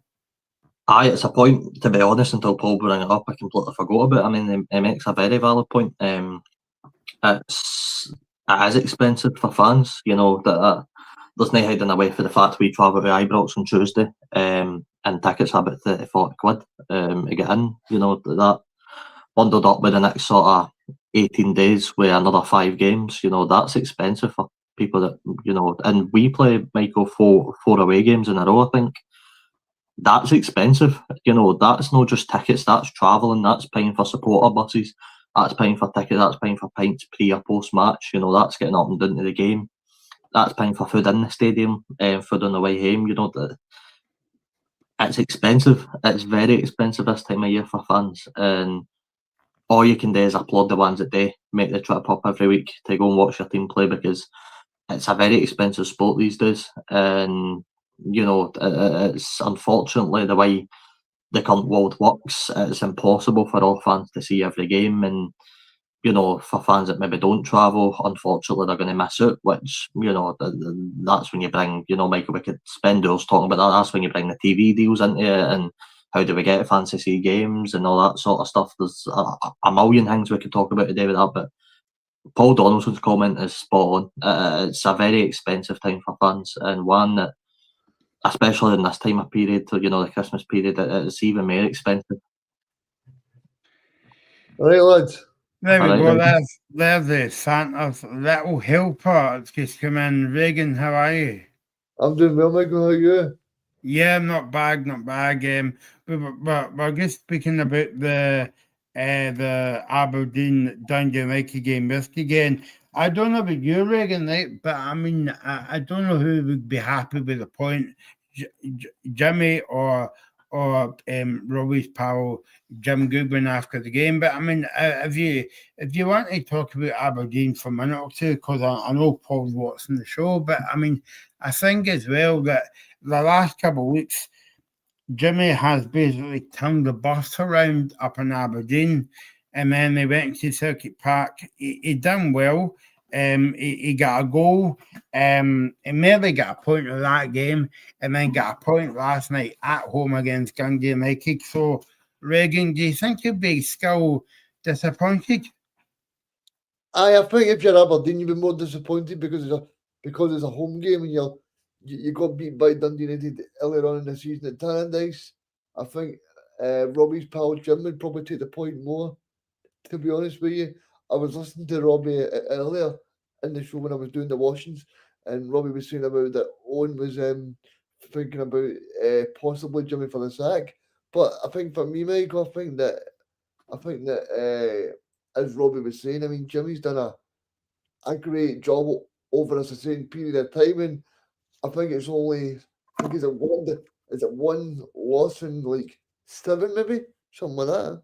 So it's not as if they're doing that bad, to be honest with you. Aye, one loss in domestically, and I think it's only another 2 losses on top of that if you had to add in European competition, which at the point Aberdeen were in, it really didn't matter, to be honest. They were out anyway. So I honestly, when no one told me, I couldn't believe it. I was a bit speechless. I was like, how do you think he's even near the sack? He just went on like a 7-game undefeated streak. So I didn't know how I thought that, but I'd agree, Reagan. I think with you, I think Goodwin probably will take the point more than Tulane will. For Dundee United, Robbie, do you think Jim Goodwin will be a bit disappointed because he got that win against Celtic last week at Tannadice, and you know it's been I think what were they not saying on TV last night that was Dundee United's 10th draw of the season? I think so, Michael. And look, I'll have a wee phone call with my pal Jim and see what's going on there. No, but I do think, you know, it's games like Tuesday night where it is so crucial. Away at Livingston, they are going to need to go there and get a win. That is the type of games where Jim Goodwin should be looking at and going, right, we'll get 3 points there. And I think you need to, you know, if you're going to wait to Livingston and drop points, so what's the point? And they play at home to Dundee the weekend after, you know. That's 2 games right there. I know the derby's a bit of a different game, it's a big spectacle and whatever else, but you've got to be looking at these type of games and going, right, we'll get 6 points out of the next 2, and that'll sort of build the momentum up a wee bit, and they should be looking to do that. There you go, Reagan. Paul's in the chat saying that he doesn't see Jimmy getting the sack, but we need to bring in a few players in the transfer window, and of course we'll be back to that pantomime season in the next couple of weeks, Reagan, about when the transfer window shuts. Yeah, Michael, I was planning on doing a TikTok later on about what's the best present you've had from your club in 2025. So I'll just ask you and Robbie in the spot then. What's the best Scottish football present? It could be anything from, it could be a moment, it could be a goal, it could be a match, it could be a player, it could be a... Oh, Reagan, you gave it away for Tuesday night. Because I said to Robbie at the top of the show on Tuesday night, because it's the last show, I've got to say, what's the best, what's the highlight of the year? Oh, sorry. Reagan, I think if you put 1,000 St Mirren fans in front of me right now, they could all guess what I'd say for my best moment of 2025. It's no hard to guess, to be honest with you. It's me and Michael doing the pub. That's what it is. Yeah. Cool. Best moment of 2025. It's very. I'll leave it for Tuesday if we're going to talk about it in the show, but it is very easy to guess what I'm going to say. Scott McTominay's goal against Denmark at Hampden. I think that's what Robbie's going to say. And I would be very surprised if he said something else. By the way, I was on the kicking on it. It's pantomime season. Oh, no, it's not. For me, it's got to be Ben Stanley's goal against Queen's Park. What a goal. To be there. That's a bit of a different one. I like that. Yeah, that's a bit left field. Aye. As well. Yeah. We're Robert- got to go back to talk about the Celtic game yesterday because I know you were there, Regan, and What a game, Michael, what a game. yeah, but first off, let's finish off in Robbie, we were talking about this before the show. A big win for Dundee. Dundee won Falkirk now, and I know that they say it's a big win for Dundee, but I would go as far as to say it is that's a big 6-pointer yesterday for Dundee. It's a massive, massive win for Dundee. It's a win they needed. And look, I was saying this to you obviously before we came on, Michael, that full credit needs to go to Stephen Presley. That man, literally the minute he got in the door at Dens Park, got criticised after every single fan for everything he said, everything he done, every single decision. Everything he done was getting criticised after the fans.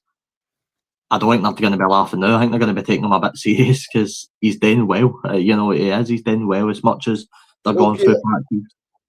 Okay, then, Robin, Michael was looking for a bit of debate on this show, 2025, 2026. I'll then say to you, Stephen Presley was the one that made a run for his own back in his first press conference. Well, I think that's what the problem probably do not agree with that.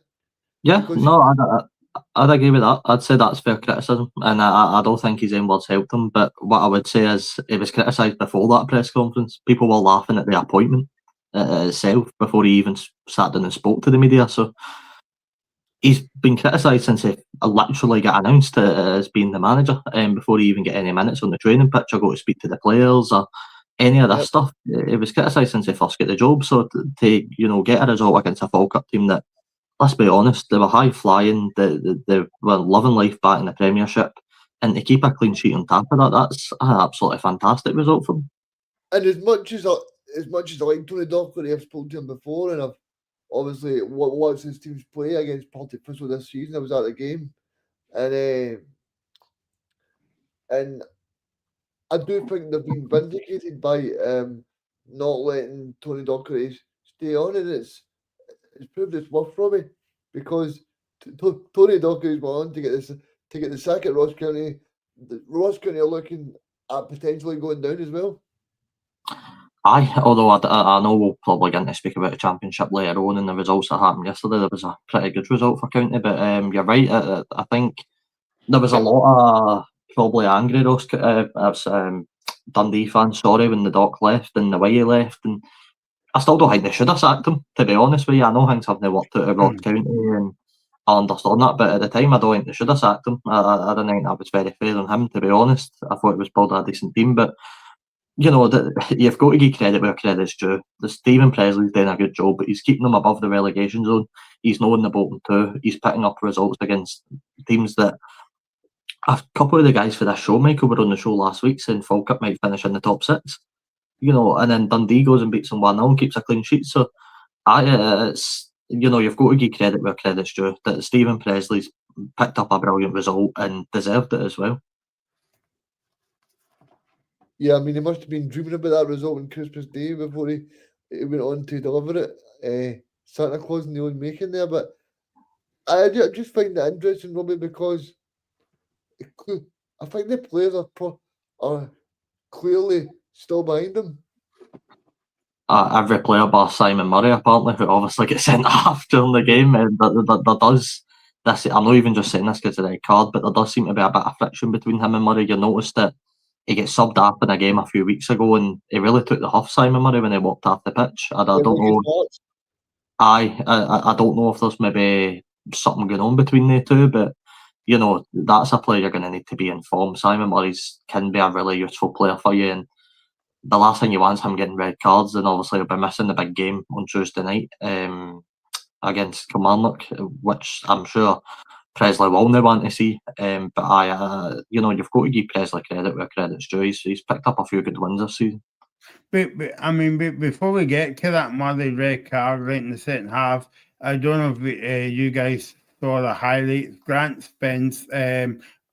Bragg Spencer gets sent off for Falkirk. I think, yeah, Reg.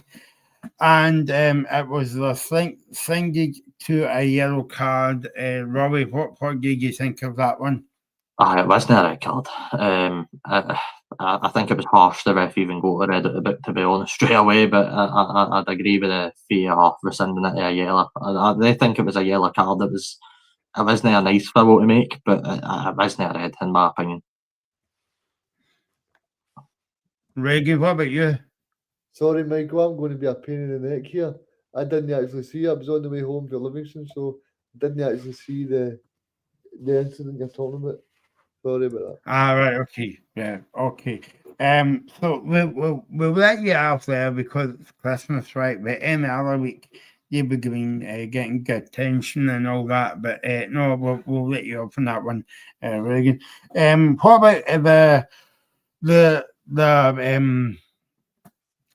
so Dundee got penalty through Dander. He scored the goal as Dander does, and second half.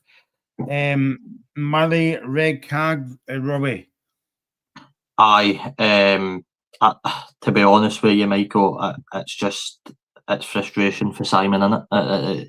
There's clearly, in my opinion, Michael, and Dundee fans might think differently. There's clearly just something going on with Simon Murray. He's no himself. He's no being that annoying striker that we all know it can be. He's no being the pest, the guy that's. I remember when we went to Dens Park and they put two by us. That he can be a really good striker in this division. He's got the capabilities. He's a really good player.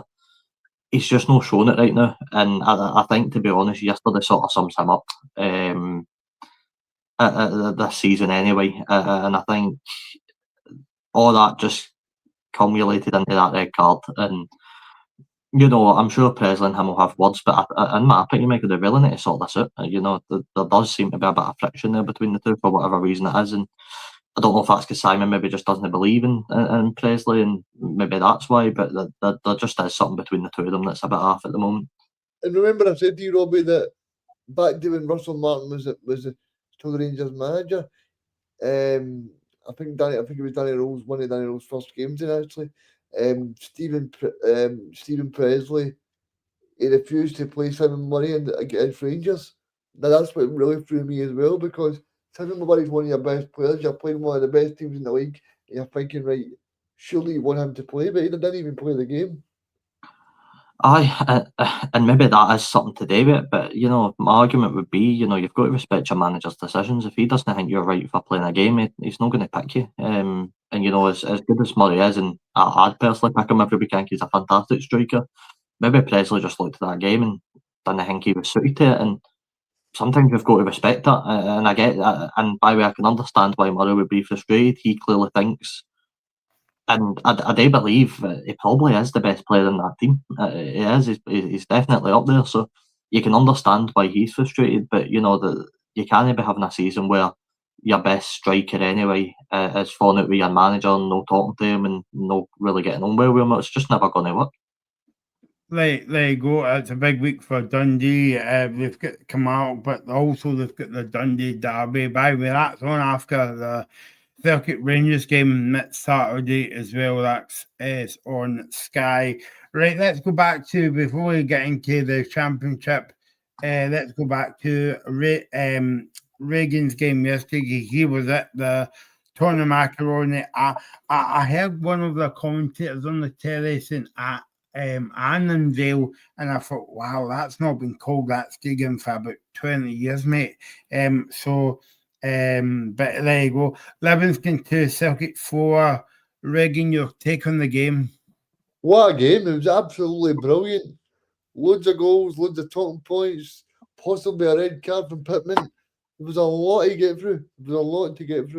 So I actually missed the first Livingston goal because somebody stood in front of me. So, but apart from that, I thought the Celtic a great response by Celtic, and then what is Ralston doing for the second goal? He's just standing there watching him. It's a lovely hat, to be fair. But you've got to say, what a goal by Montano. And probably Montano should have scored 3 or 4 yesterday. Aye, and he was playing left back, which is absolutely mental. Reagan, but we sort of, I know we'll obviously get into talking about each of the goals and sort of the big moments in the game, but overall, I was saying to Ethan earlier before he had to go, if Celtic play like that against, if Celtic defend like that more specifically against Motherwell Rangers, they're not going to get away with any points out of the game.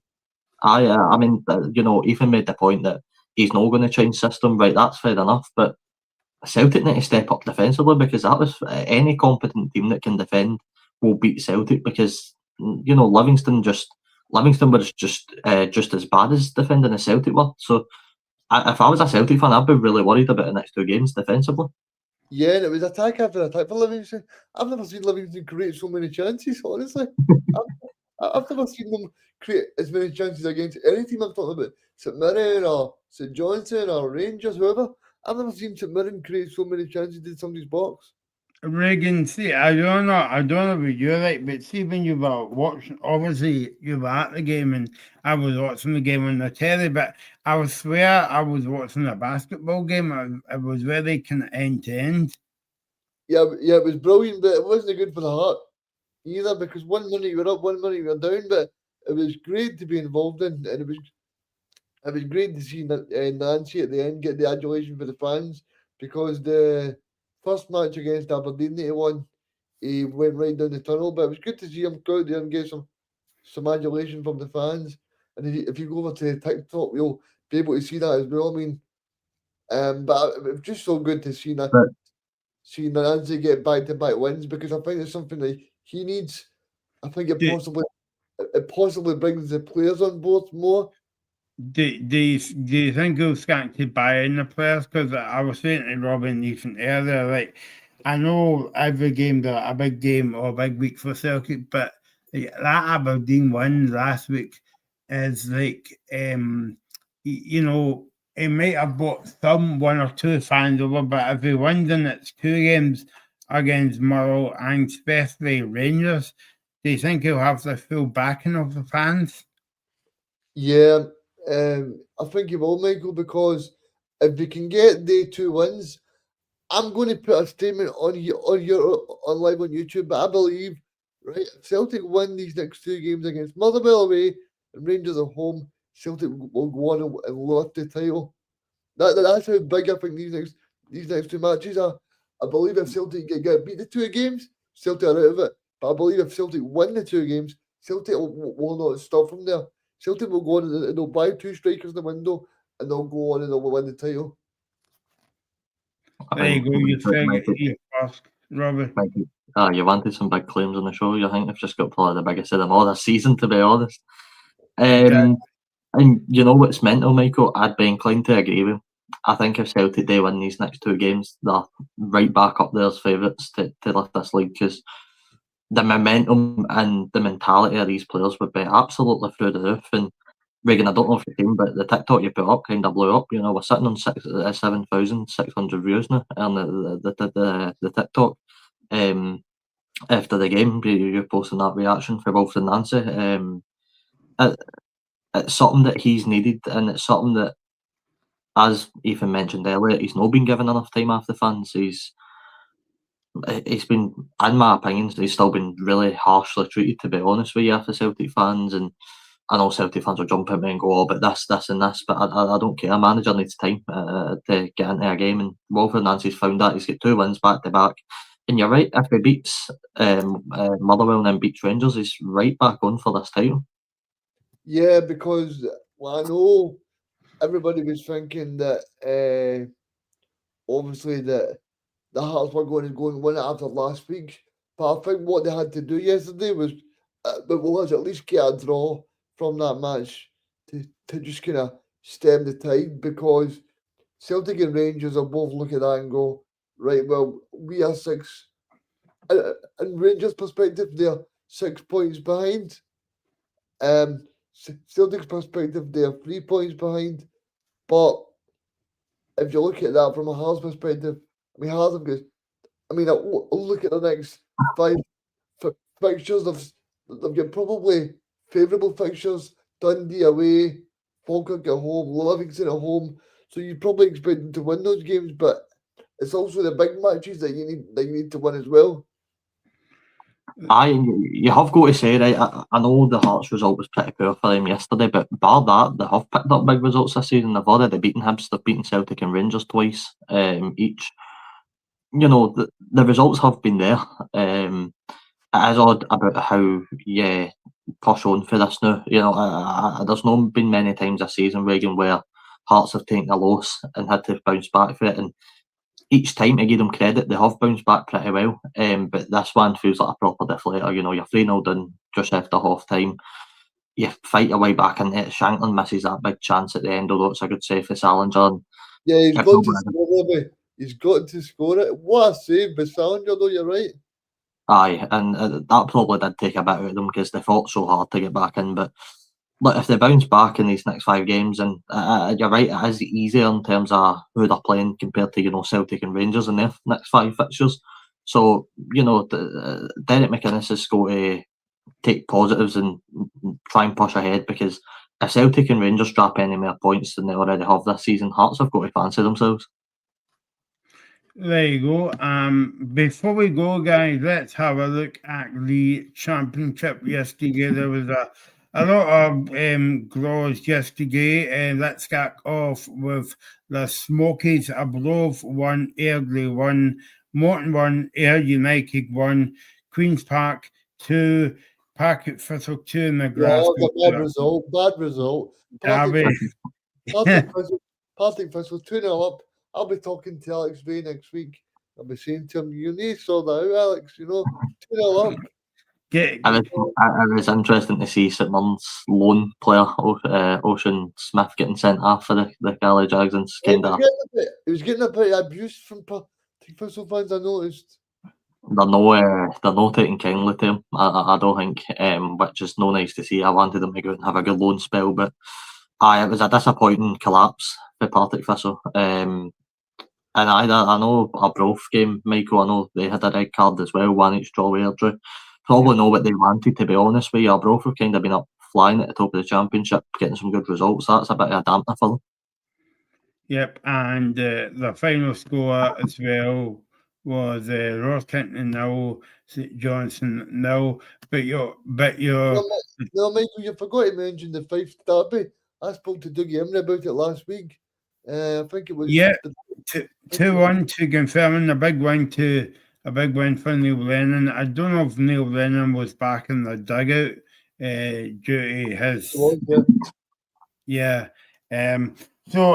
what about your second team in Glasgow, Reagan? Who's that? The Glasgow Rocks.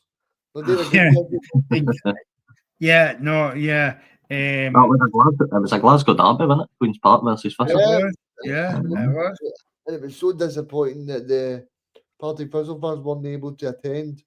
Also, they weren't able to watch it on the live stream either, but at least they got to see it from outside. I did see Blair McInally shouting to him, because I did see that he showed the Partick Thistle fans outside with a beverages watching the match. So it was... fair play to them. Obviously, you know, that's another topic that we could spend hours talking about, the TV deals and all that nonsense. It does ruin the game. You know, we were speaking about fans not getting to see these championship matches, and when we don't even get a highlights package put together either, it's difficult for fans like us to keep track. You know, Reagan, I know you've been along to watch this a few times. I've barely got to see any of the championship this season because we're not getting shown it. They're putting maybe one Friday.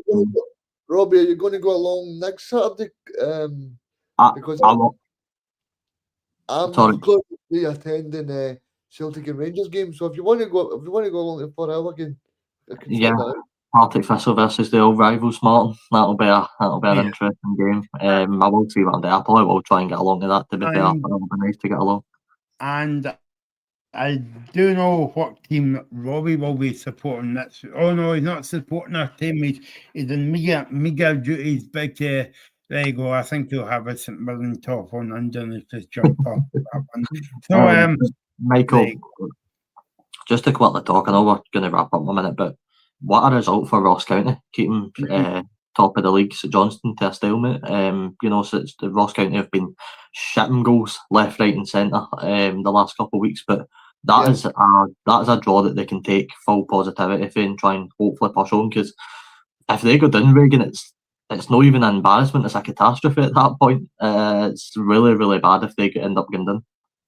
Yeah, it is, because Roy McGregor pumps a lot of money into it, so I think he'll be disappointed. I think as well, because I've got a lot of Premier League players like Jordan White, like Clark, like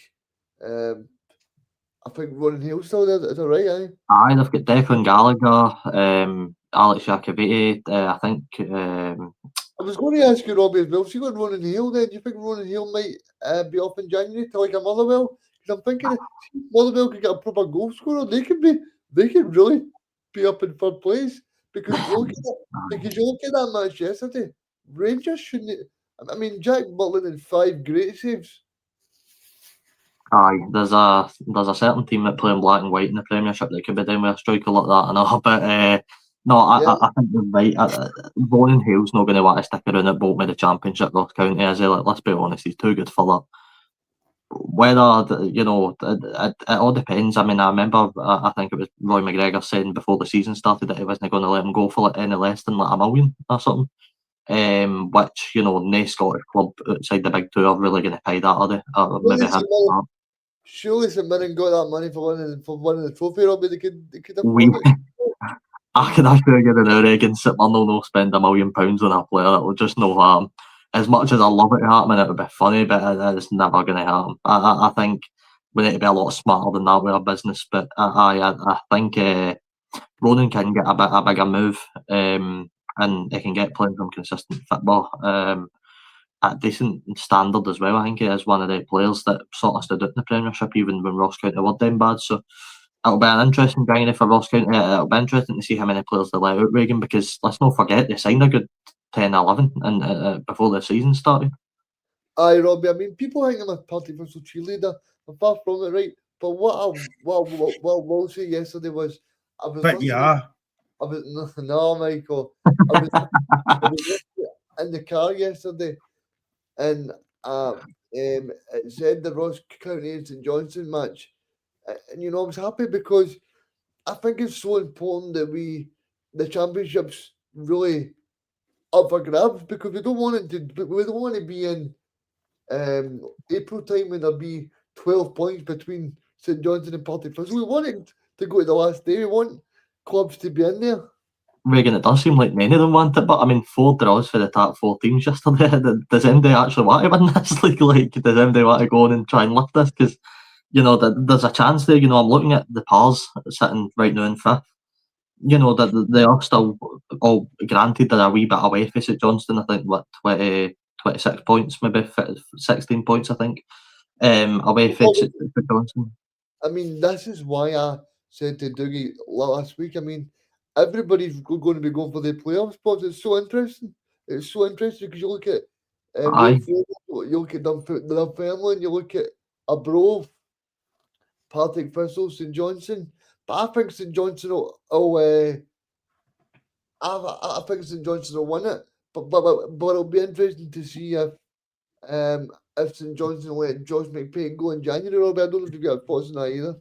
Aye, well, he's agreed the pre-contract, and he's just not got a day to join Hearts yet. But if I'm Hearts in January, I'm probably just going, look, here's a bit of money, just give him the now, get him into the squad, and I think Josh will take that step up quite nice. But then also, Robbie, this Simo Valkyrie thing, that might derail us, because that Josh McPake seems to be the kind of talisman for them.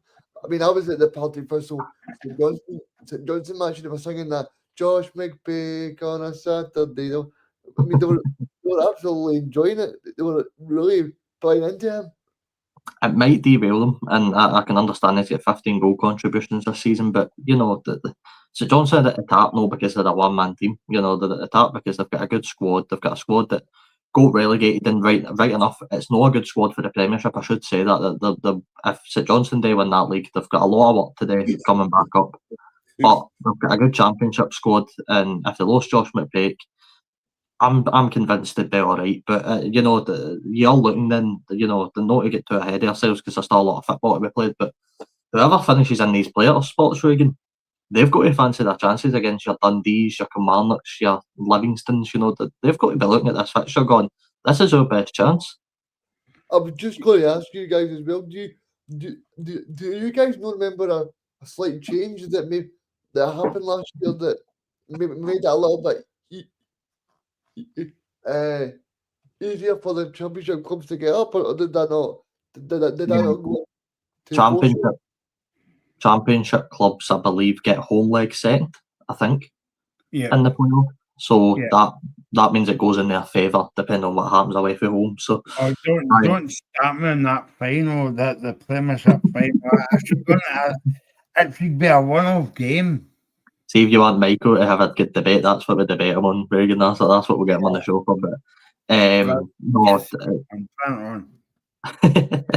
no, but I do believe Championship clubs get the home leg second, which sort of plays into their favour a wee bit. But it will be so interesting come the end of the season. Obviously, it was a draw as well at Capello between Morton and Ayr. Another pretty disappointing result for Scott Brown. He's not hitting the momentum that I thought Ayr United might have, to be honest. No, I think the stuffing was sort of took out of Ayr when they dropped those 3 points against St Johnstone, I would say, Robbie, because to be actually 2-0 up against St Johnstone at home Friday night, the TV cameras there, you're thinking, right, if Ayr can get a win here, that could really make them on to a better season. You're right, it did take a lot out of them, that St Johnstone result, and I think they'll start picking up results again. But just before, I know, Michael, we're going to wrap up now, but if I can just say one more quick story, which I found quite interesting. I was looking through the list of the AFCON games yesterday, and I was looking at DR Congo, seeing Balikwisha, I was looking at Tunisia, seeing Taneke. I go to Uganda versus Tanzania, and it was one each, and I was kind of looking, and a player stuck out to me the 80th minute. Uche Ekpezu scored for Uganda away at AFCON, who obviously a pretty big name in Scottish football. I think most people know him. I found that quite interesting. Yeah, I mean, I actually quite liked him. He was in, I think it was Hearts for a while. Big Uche. Under Craig Levein. And then I did see him at Firhill a few weeks ago. Oh, there you go. Robert, there you go. Regan's only been on the show half an hour, and he's mentioned Firhill about 50 times in that haven't. I could just imagine Regan going to Livingston yesterday, and you were driving up the motorway. Was your car pulling towards Firhill at any time? No, I was tempted to drop in at Queen's Park, but no, I mean, I did get access to the Celtic Livingston match, so I thought we'd go there. Aye, but no, Mike, I just found that quite interesting. Obviously, I know we're going to wrap up now, so make sure you go and check out the TikTok. There will be both interviews with Stephen Robinson will be up today. There's already one up there with Chris Doolan. Go and check out Regan's interviews that he's done with Partick Thistle, players, managers, Ref Rovers, Dougie Emery. There's a whole bunch on there you can go and check out. They'll be made to come. As I said, on the show on Tuesday, we'll have the Alex Gogic interview ready for you to play. But obviously, before the games kick off, we'll show them. So there's still a lot more to come. But Michael, you want to take us up? Yeah, so well done, Robbie. That will save me going through all the TikTok and all that kind of stuff. Subscribe to the YouTube channel as well, the Scottish Football Zone, and Spotify as well. Thanks to Regan for making half an appearance today, so you will get half of the money, and Ethan will get even less money today. Robbie will get his full salary as usual, nothing. And I will get nothing as well. And we'll be back on Tuesday at 7:15 for the big games. And enjoy the rest of your day. Thanks for all your comments.